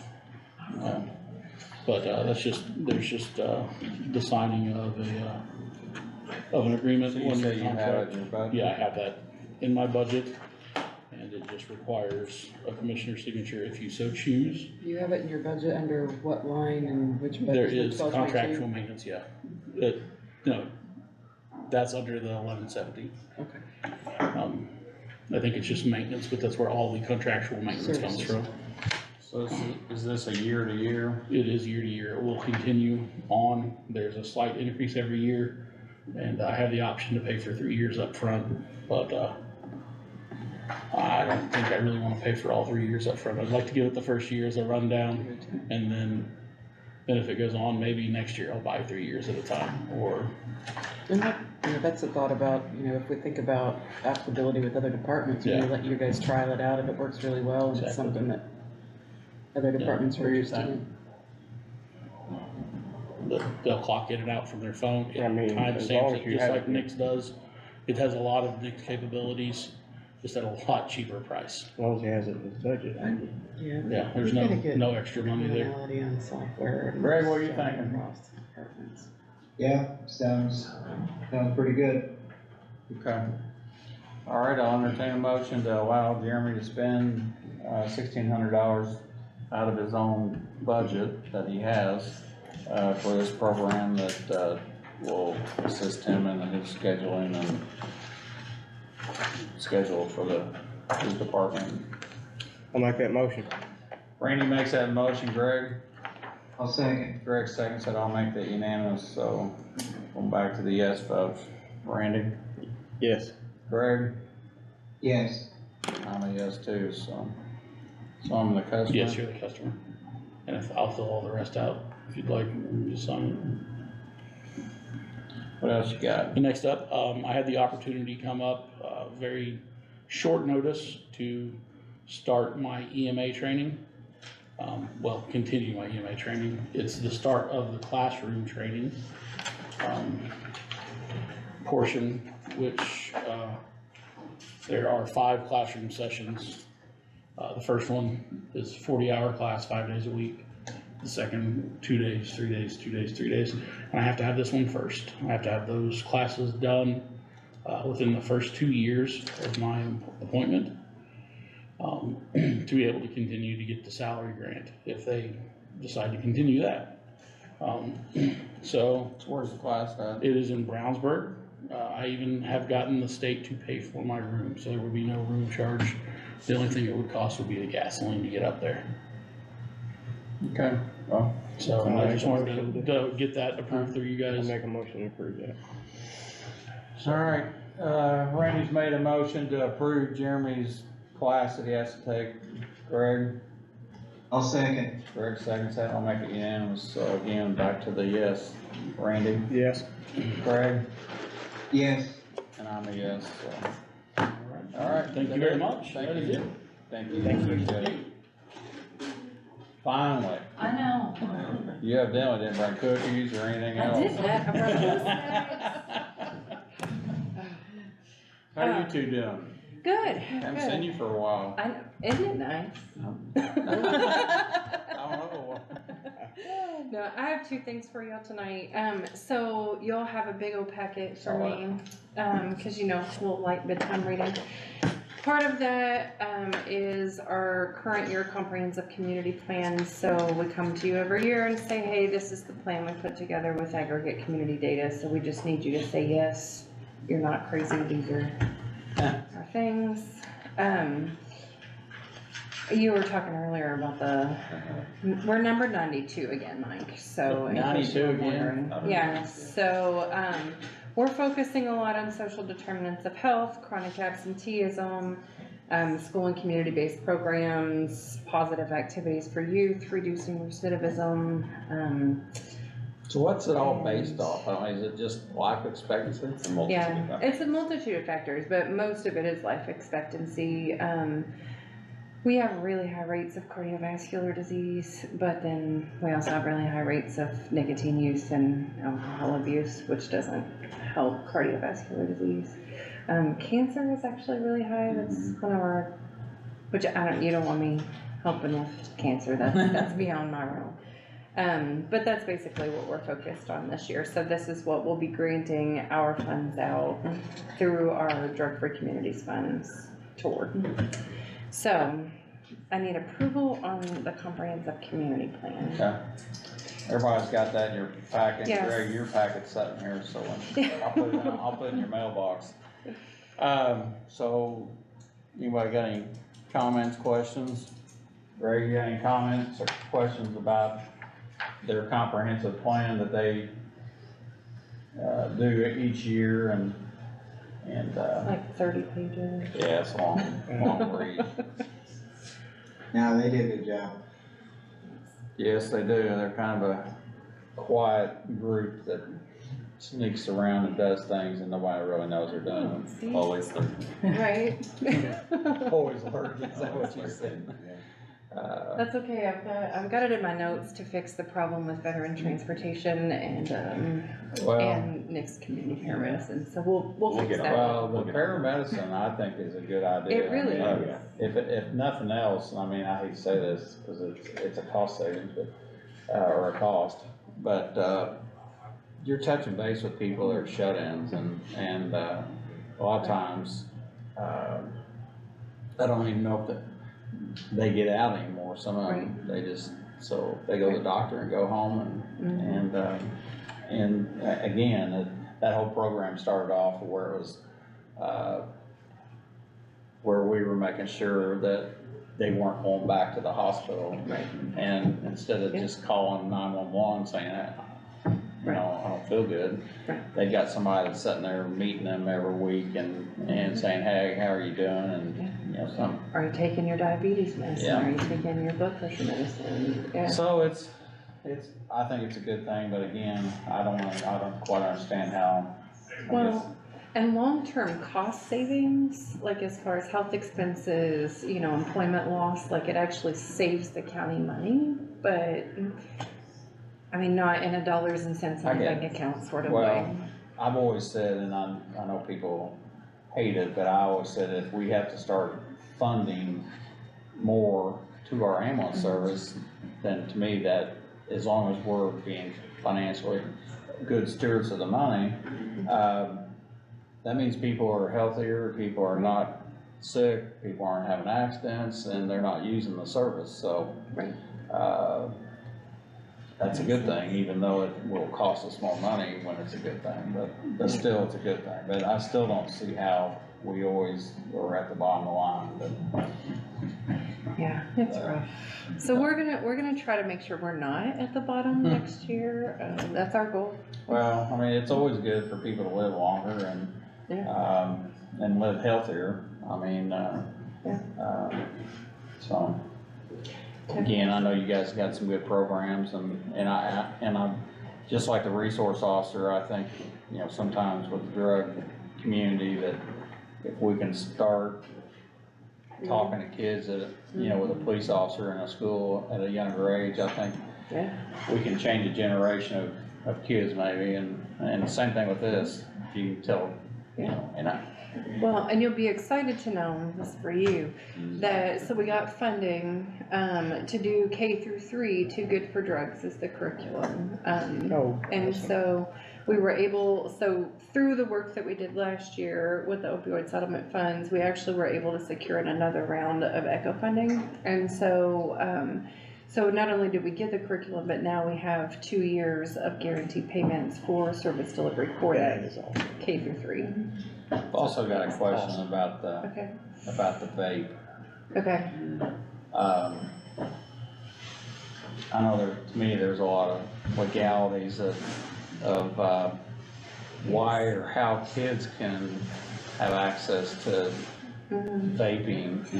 And I know as a first responder, we've made I don't think we've made too many this year, but last year we were making runs to the middle school for kids that were overdosing on vaping or getting sick. I won't say overdosing, but they were getting sick for some of the things they were getting, but I see more and more shops in town, Selling to children, yeah. so I'm just curious, is the same restrictions as cigarettes to Yeah. kids, but they're 21. I Yeah. don't think anybody's selling to children. Oh, no, they are. I could tell you the names of the places that are selling to children. Don't worry, I've passed that around to law enforcement. The problem is the tobacco compliance checks. So we had 5 tobacco compliance checks in Scott County last year.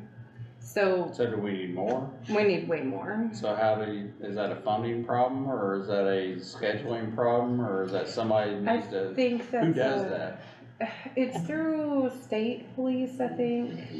Yeah, because we just did our yeah. TBC, Tobacco Prevention Cessation. I won't speak in Yeah. acronym. So, We just did a tobacco store audit, but not Yeah, compliance. but not compliance. So those compliance checks, I think of the 5 places they checked, 2 of them failed compliance checks.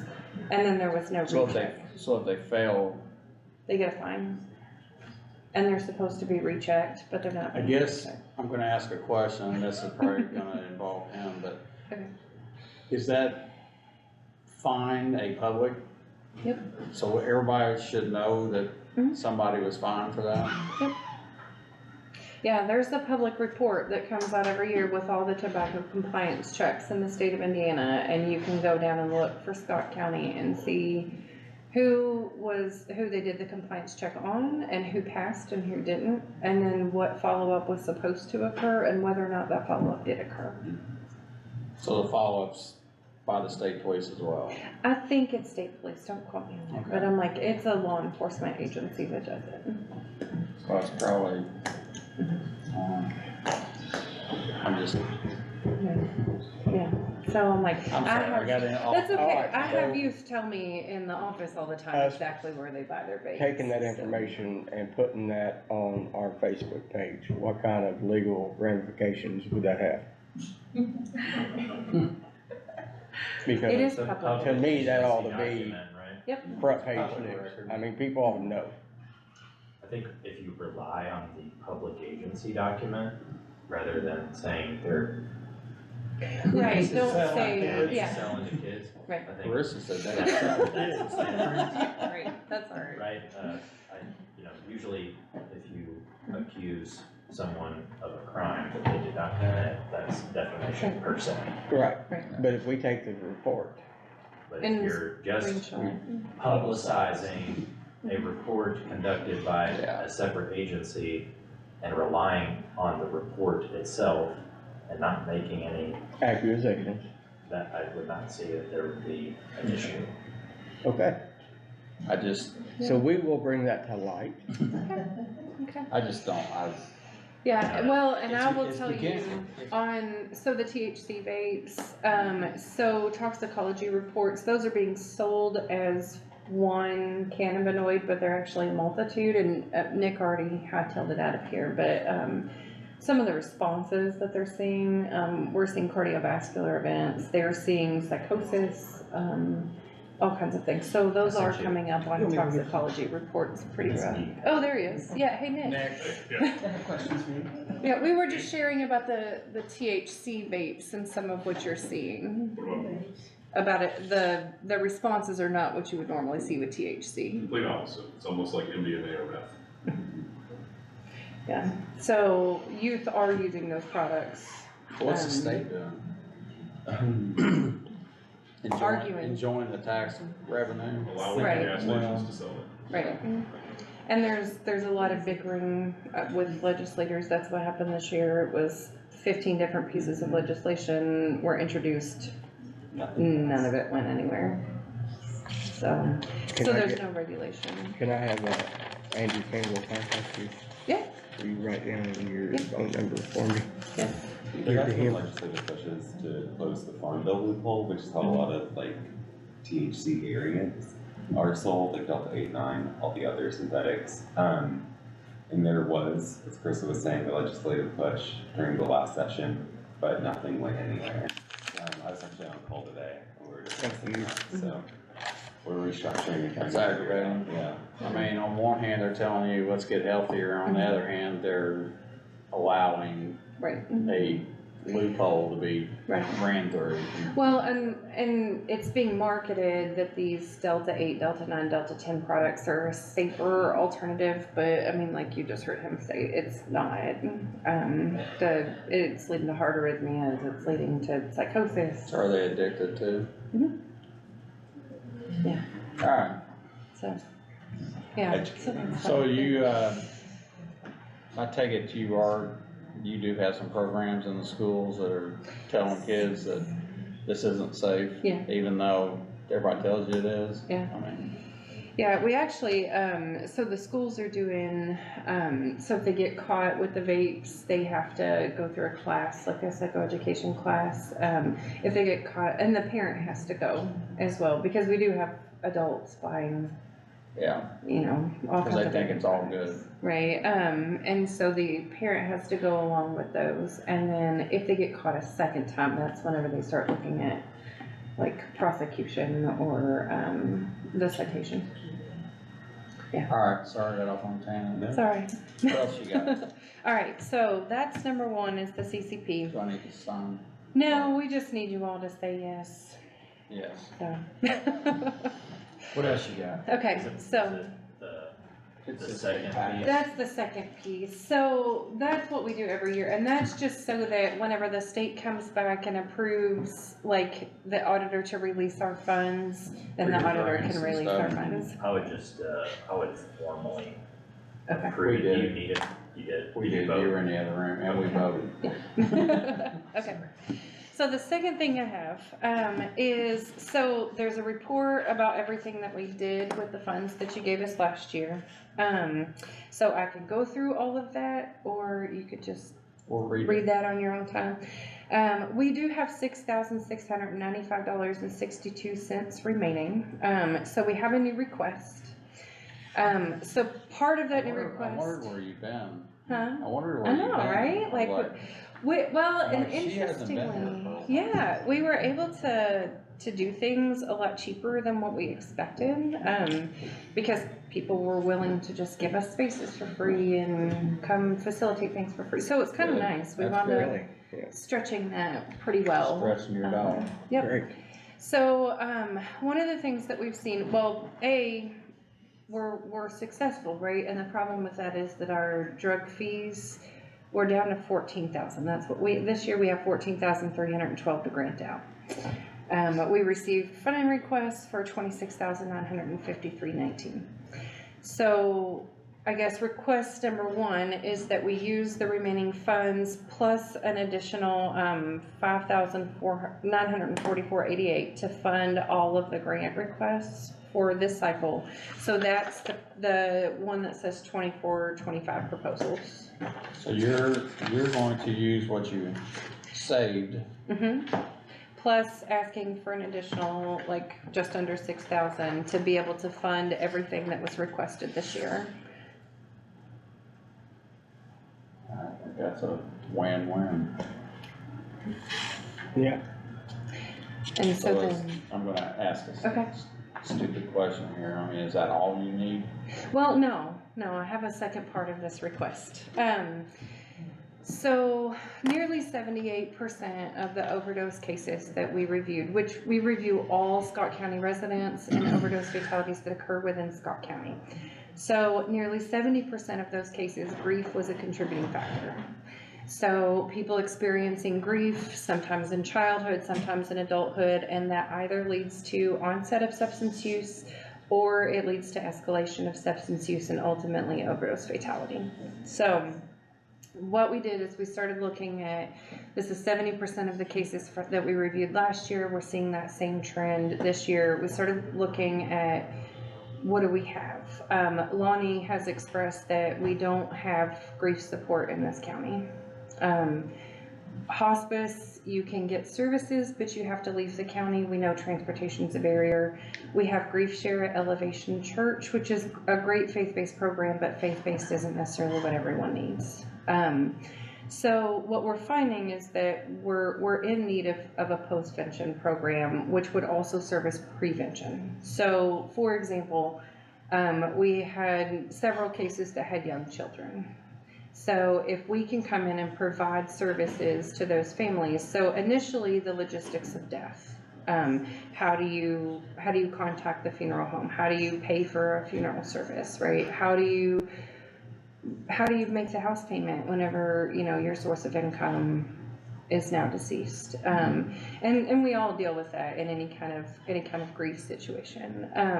So we're asking for $45,000 that would cover a case manager that would provide the logistical support for people experiencing grief. They would also serve the rest of the time to be able to do case management and care coordination for people that are in active substance use. So they would connect people who are currently using to treatment, but they would also provide that case management support for families, loved ones, anyone that's dealing with grief. So that's the first part of it. The second part of it is there's a program called Grief Recovery Method. It's evidence-based for grief. There's actually 5 different curriculums under it. So there's your primary grief support. There's grief for widows. There's grieving for children. There's a pet loss one, and then I can't think of what the 5th one is. We wouldn't necessarily use the other 2. But we want $15,000 for facilitator training. So it's $2,500 a person to train. We want to train 6 throughout the county. So that would give 6 facilitators to be able to run. This is a secular support group that would be open to anyone that needs to deal with grief. But we would have some programs that are run for caregivers of children who are grieving. We would have groups run for people that are grieving spouses, groups run for just anybody grieving. So kind of those tailored, that's why there's different ones. So 2 of those would be run through the mental health, like community mental health. So LifeSpring and Centerstone would have a facilitator trained.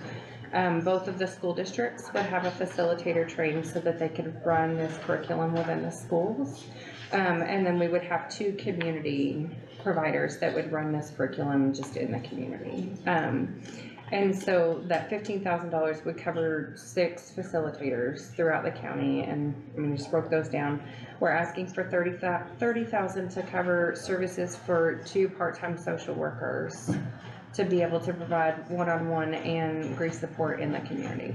So it's billable for like the community mental health centers groups are billable, and then the school has their funding where they can provide the mental health services. So it's billable for those 4 facilitators, but it would not be billable for the 2 facilitators in the community, which is why we need some funding to cover that facilitation there. So the total request that we're asking for is $95,944.88.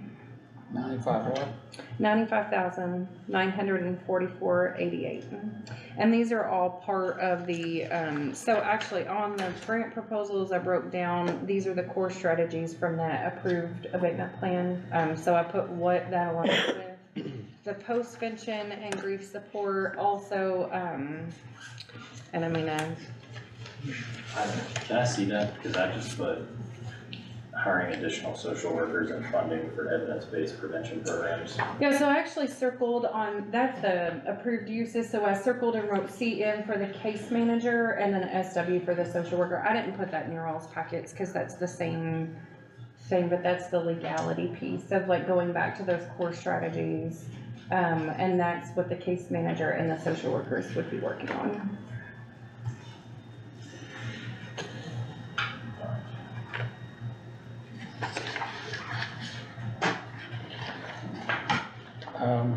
Sir, balance of the restricted. Oh, how did I know that? $489,802.37. So are you sure that's all you need? I mean, I'll take extra funds, right? I will come back to you with another proposal if you've got. It's a big problem in the county, so yeah.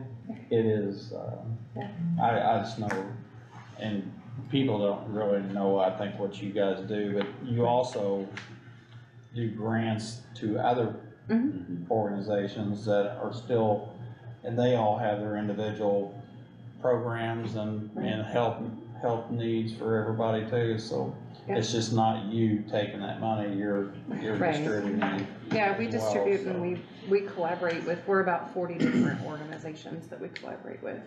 So, Randy, you got any comments? I'm all for taking the money. You're all for what? I'm all for giving them money, Oh, so. okay. I think they do the biggest bang for the buck. So, I have a resolution approving the distributions.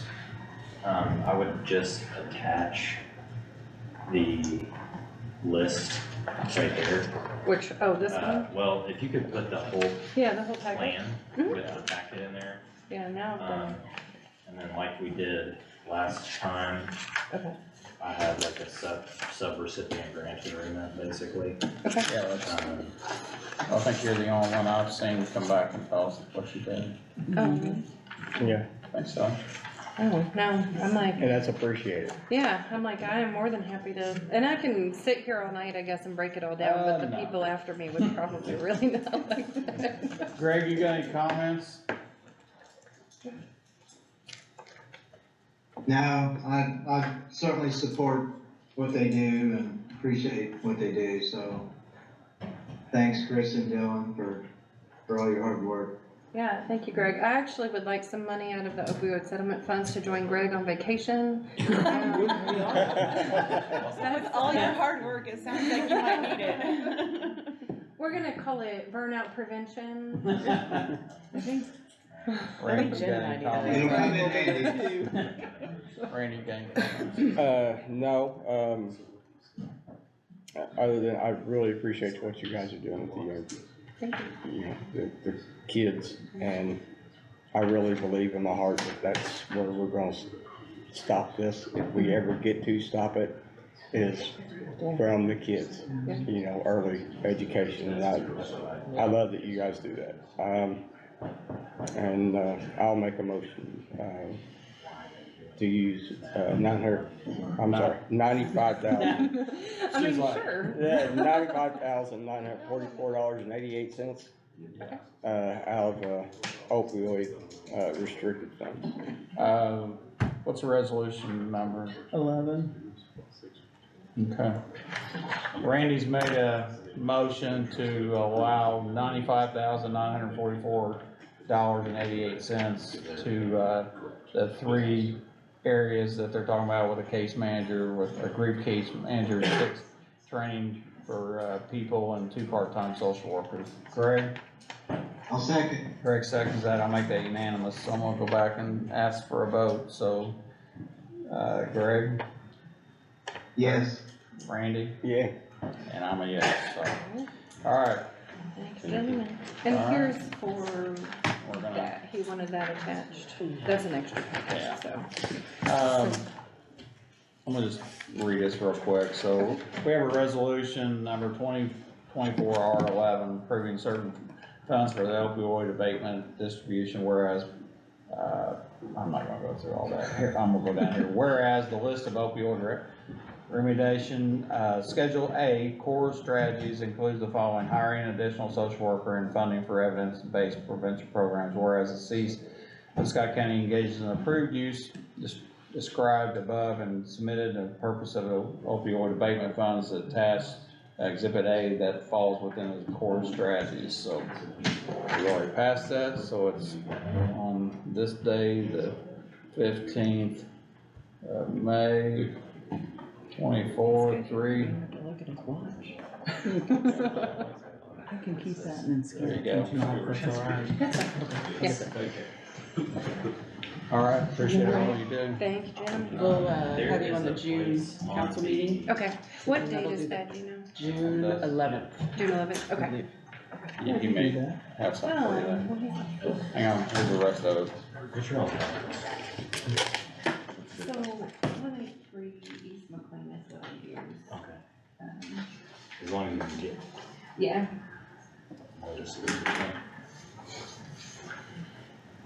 I guess I could get out of the way so you can. Oh, you're fine. All right, thank you guys. Thank you. Thank you. Matt, We got some wait, hang on, Matt. clarification. Go ahead, sir. Go ahead. There's a resolution that accompanies the proposal that Nick presented, so if you would, take a look at that resolution. Talking about this third page, Yes, yes. resolution of governing body, this is back, hang on one second, guys. Lease, this is about the lease financing proposal for EMS. Talking about Exhibit A, resolution of governing body extract from minutes. Says that the duly called meeting of the governing body lease on May 15th, 24, the following resolution was adopted, whereas the governing body lease determined that true and real needs exist for the acquisition of the equipment.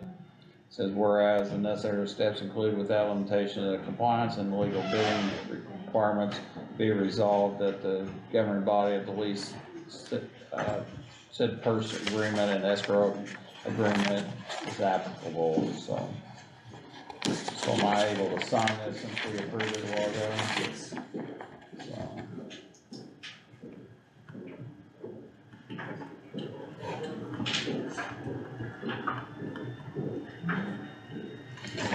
Alright, everybody goes down that way. Mike, there's a, this for your signature on.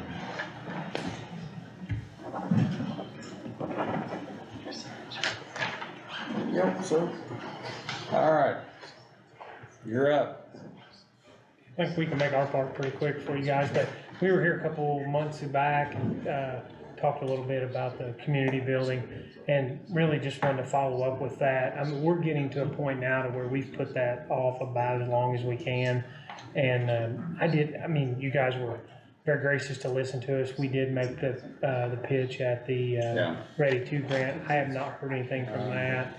But I haven't either, and I think they have a meeting Friday. I don't know if they're gonna do anything with that at that point. Everything went that way, so. The But resolution. I don't know For if, when they're gonna schedule to even acknowledge that. I do know that the email that I received, they were talking about the Lilly grant, which Lily's putting out a bunch of money too, and kinda like in the like sense of We're gonna community organizations, all this so. together. And I think they talked about that day at that presentation, that they were talking about the Lilly grant, so. I'll find out some more about that particular thing, and maybe it's something that we all can, Absolutely. apply for as well, so. Give me that, did you? As far as where we're at with what the money we have left, I don't even know if we're even to that point where, do I? You have it in front of you, it's on this spreadsheet that I gave you. I know, but I mean, as far as, I know what we have, I don't know what we still have obligations that we're already talking about, so, that's where I'm at. It's not necessarily, are we gonna spend it here, we're gonna spend it there, I mean, that was kind of the same conversation we had before, is that I don't know what we're gonna have left to even give out. So, I mean, so the my answer tonight is still the same, is I don't know where we're at. So, I know we're getting down closer because we have 7 months left that we have to spend it. But we're also in a situation with purchasing City Hall, some other stuff that we need to make sure, what funding we have set aside for that. I know we do have money set aside already for that, but again, I really don't have an answer for you. I mean, Randy might have something to say, or Greg's got something to say, but I don't have a commitment tonight that I can say, hey, we're gonna give you X amount of dollars, because I don't know that yet. So, As far as, I mean, I wanna say the answer is yes, we wanna give and help you out. But to kinda, I guess, clarify what Mike's saying, we gotta see where we have the money and where we can pull it, because the amount of money that you're asking is more than what we have left in ARPA. So it might have to be a combination of 3 different places to pull your money. And that is a kind of a tricky situation at this moment. So if we have to give you the money right now, we can't. But again, we're not saying no. We've got to figure out how. And that's what we've got to do. Understandable. One of the big ticket items that we are still working on is, chip equipment. The quicker we can pay for this and get this bought, the less expensive that piece of equipment's gonna be. Because it's like everything in America, it just continues to climb up in price. And,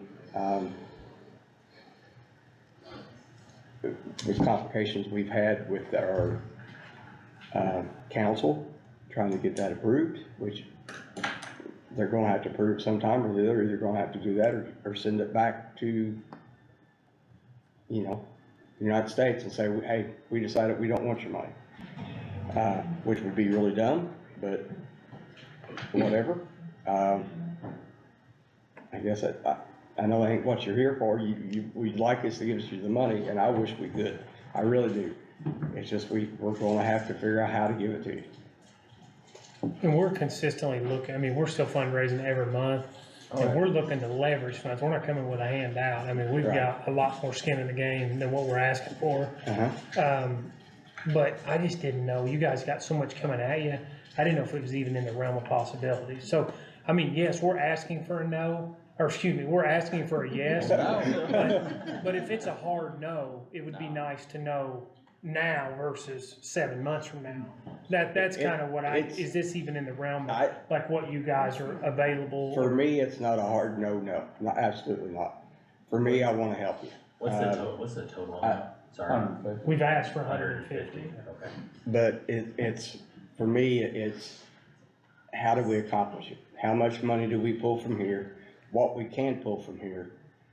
Cause there is certain restrictions on certain things. I think that you've been in the fire department, I believe that opens up some, no? No, so I did check whether or not we could use certain types of restricted funds. I just don't believe that there would be a justification that falls within at least the restricted category for opioid funds.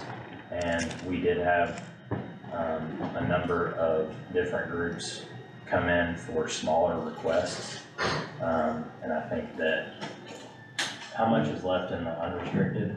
Like less than 10.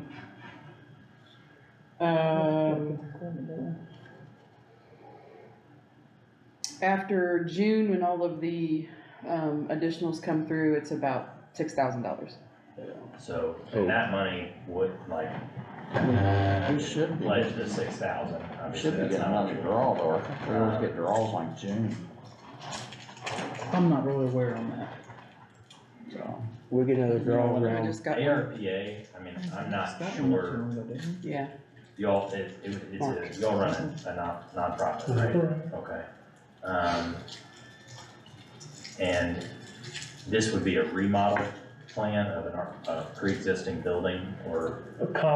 Square footage wise, there would be significantly more added than there is remodel, but it's basically tearing off dilapidated and adding to a acceptable structure. Okay. It's new construction. I mean, I think it probably would qualify for ARPA usage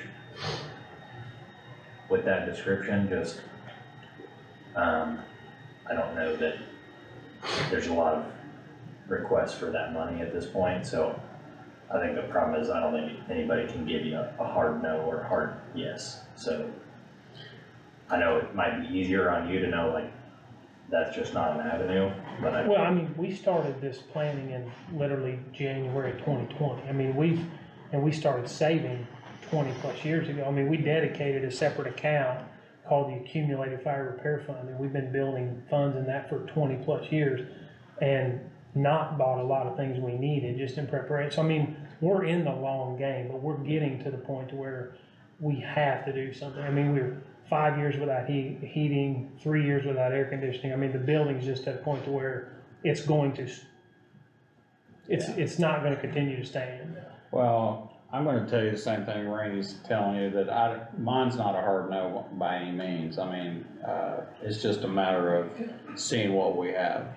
We did have some projects that we did appropriate, like, we did a bridge project, it came out a lot cheaper than I think we actually appropriated for. I mean, we do have to have a fully approved, like, plan as of 2024. I guess we don't have to technically expend the money until 2026, but, I mean, all we can tell you is that you will have a hard no or hard yes by the end of this year, at the latest. Like I said, my purpose tonight was just to, I guess, revisit it. And I appreciate the support you gave all the other fire departments recently. I mean, there's a huge need. We're looking at, I mean, it's a little different request because we're looking at an investment in a whole community, not just the fire department. Luckily, we're the one that'll get to pay the light bill and take care of upkeeping the facility, but we have a history of that facility supporting the community, not just the fire department. Yeah. Because actually, I mean, with the number of runs we have a year, we're there for the community, not fighting fires is just a small portion of what we do. That's exactly right. So, well, again. Well, thank you guys for the You guys are time. I kind mean, of hard, Alexis, you really are. But didn't we, I thought did we put anything in at Ready 2.0? Yes, they did. You did? Yes. Okay. They You did, heard we anything did. back? There's a meeting tomorrow, Okay, or actually Friday, okay. but I don't know if they're gonna say anything, but. And like, if we were to get the ready funds and what we could do the whole project, completion, basement, have the living quarters, the office space, everything, but we don't have to, we've tried to make this as, I guess, economically in phases to where if we have to do it, we can do it in pieces, but, You get the if we'd have built structure. it 2020, we'd be probably $200,000 less than what we are today. So, at this point, the inflation's going up faster than we can save, and we are very good at saving. Yeah, I get that. Yeah. Well, So, like I thank you said, guys. Like I said, we're, I want to see, was it in the realm? it's in the Oh, round. yeah, I mean, I'm gonna tell you, we're gonna get you something, I don't know what that number is. I'm smart for you guys are gonna get requests for a lot more than what you have. And somebody's gonna get told no. And I get that, but I understand, but if it's just like, hey, we can't do it, I don't think we're there. So, no. thank you I'm guys. not anyway, so, but I think if we have it, we're gonna help you. Perfect. So, Appreciate it. I appreciate that insight on that tree. Oh, just a couple phone calls. It's down, right? It's down. Good. Guys, I want to say before you guys leave, I mean, I agree with Mike and Randy. I am a definite yes somewhere, to help you guys out. We've helped every fire department out throughout the county now, whether it's been through the commissioners or redevelopment. I don't know about that dollar figure. That's the thing that, we gotta work out. I think when it comes to Ready 2, I was trying to research real quick because I couldn't remember and I still couldn't get anything, hard to find out there, but, I was thinking August comes to mind, before we kind of find out how those allocations are going to come about, who's awarded, who's not. I know you guys are pressing right now, and I know that timeline probably doesn't fit real good, with your guys' planning, but, let us, continue to look at this, because I want to try to find a way to help you guys out, because you guys are the only ones left. Lexington's the only ones left that we haven't been able to. As far as I know, I think we've been able to help every fire department out in some way, some request of some sort, but how we can, honor that request yet, give us a chance to continue to look at that. But we want to partner in some way with you guys to help you and incentivize you in some fashion here. So, we haven't forgotten you. I know you guys have been on my list the whole time here and as we try to figure this out. So just stay with us here and let us figure this out and see what we got. I agree with Randy. There's one thing the county's got to buy, and that's chip seal equipment. We got to be able to start, going down and saving money in a lot of areas for you guys, the taxpayer. Once we can achieve that, whether it's a combination of, hopefully it's ready, hopefully maybe there could be something that we have left here and through some other areas, but we're gonna continue to look, guys. So just work with us here. No, thank you guys. Thank you. For us, this is the last piece. If we can get this building completed, at least in the first phase with minimal debt, as we're financially viable and equipment for the next 20 years. Like we won't be coming back asking for, unless unforeseen some tragedy, like a tornado blow it away and the insurance doesn't cover or something like that. But I mean, that's what we're not trying to meet. We have an immediate need, but it's all to build upon our viability for the next 20, 25 years. And this would be the final piece to make that happen. Because of the way we've upgraded trucks, we got the gear grant that the two other departments did. Air packs, that was the other big item. We knew we were going to have to buy air packs, but with the gear and the air packs, we just bought our engine and paid for that out of savings. I mean, we are in as good a shape as the department's been in 50 years. On that Lilly grant, I'll find out when that deadline is and the application, I'll send you that. Perfect. I'll get your emails. So. But I think it's safe to say that we are gonna give you money. Now we just gotta figure out how much we can give. Well, I'm glad you guys figuring that out, not me. Thank you. Thank you all, guys. I appreciate it. Thanks. All right, I don't think Don Connor's here. No, he sent me an email, he could not make it tonight. JD can, do we get that settled? I thought we did that. I thought we did it already. We signed it, yes. Yeah, so I don't know if that's on I there. thought he asked to be back on there though. Okay. We signed an interlocal with them, so. And we did a resolution Yeah. to appropriate to approve the use. And then, so just council appropriation and approval. Council approved the interlocal? I don't think we took it to. Yeah, they had to sign off on it. They have to as sign off well. on that So one. That was the interlocal we should have had and not the highway. Okay, we were backwards. Okay, Sorry about that. that's okay. We just, It's just yeah, a Mel matter has of to sign signing. that. So, Okay. moving on, the auditor, photographer update, transfer fees. Okay, there were two things, and one of them, Stacy wanted me to let you know that the property we were talking about there for the Verizon tower, Yes. I don't know if you need an address on that, but that is somewhere in the paperwork. The address on that is,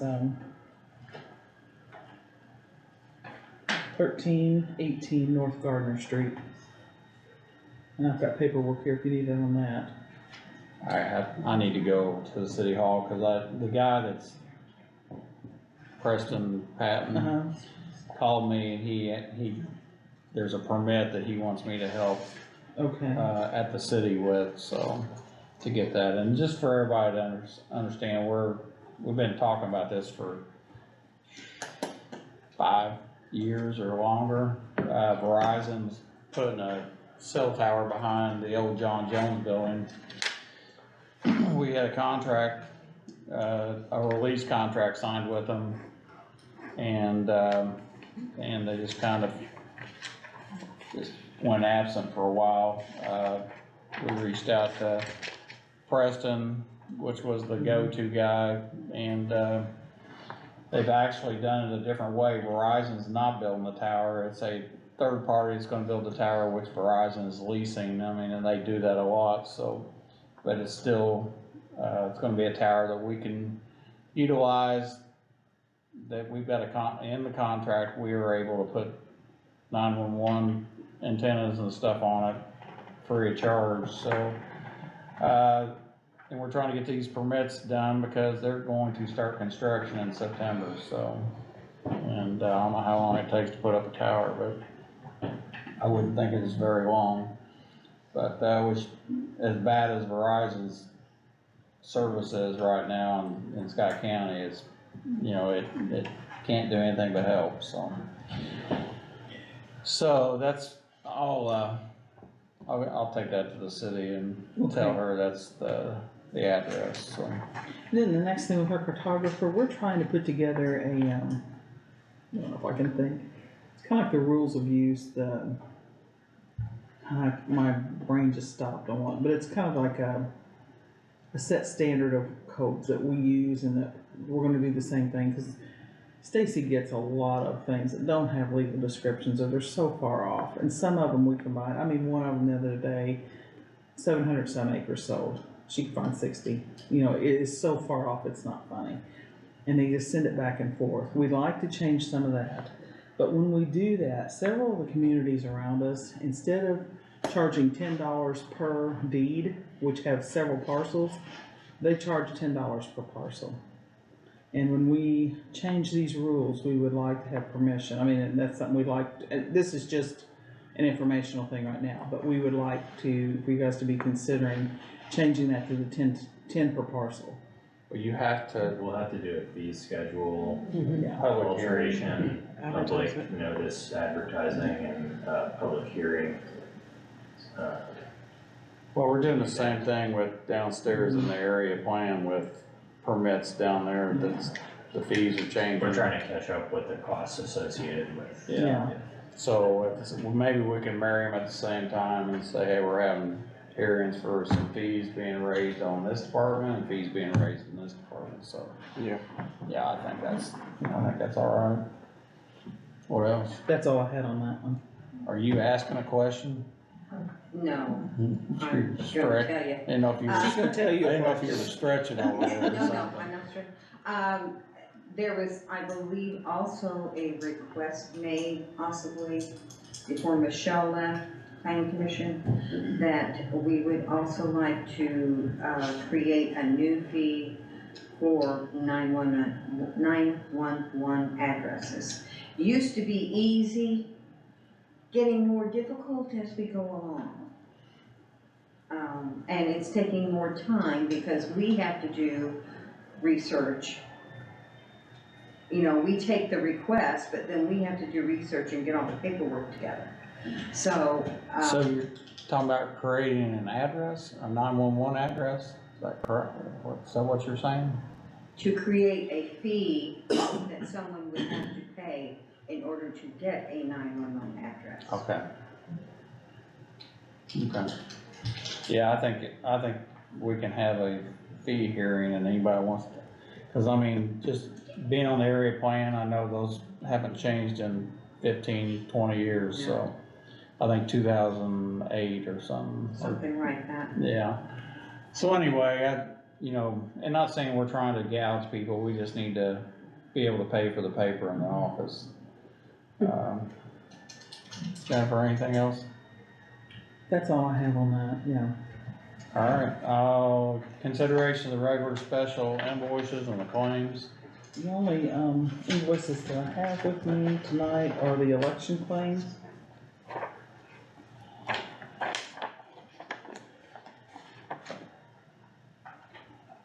Those are what Mandy sent those. didn't she? Yes, she did. Greg, you've seen those, that email, haven't you? With the Mandy. claims I have. that Mandy sent. Yes. I'll entertain a motion to approve the claims. I'll make that motion. Randy makes the motion, Greg, I'll second. I'll make that unanimous, so, Randy, how'd you vote? Yay. Greg? Yay. Yeah, I'm a yes, so. Consideration of the payroll for May 3rd. Everybody had an opportunity to look at the payroll. Yes, I'll entertain a motion. I'll make that motion. Randy makes a motion, Greg. I'll second. Greg seconds it, I'll make that unanimous. So I'm gonna go ask for a vote again. Randy, what's your vote? Yay. Greg? Yes. And I'm a yes. So. Consideration of the minutes. And I do not have them again. No, table the minutes. Greg, do you have anything? I don't. Thanks for getting me hooked up, guys. I appreciate it. Oh, thanks for being on vacation so we can see the ocean behind you.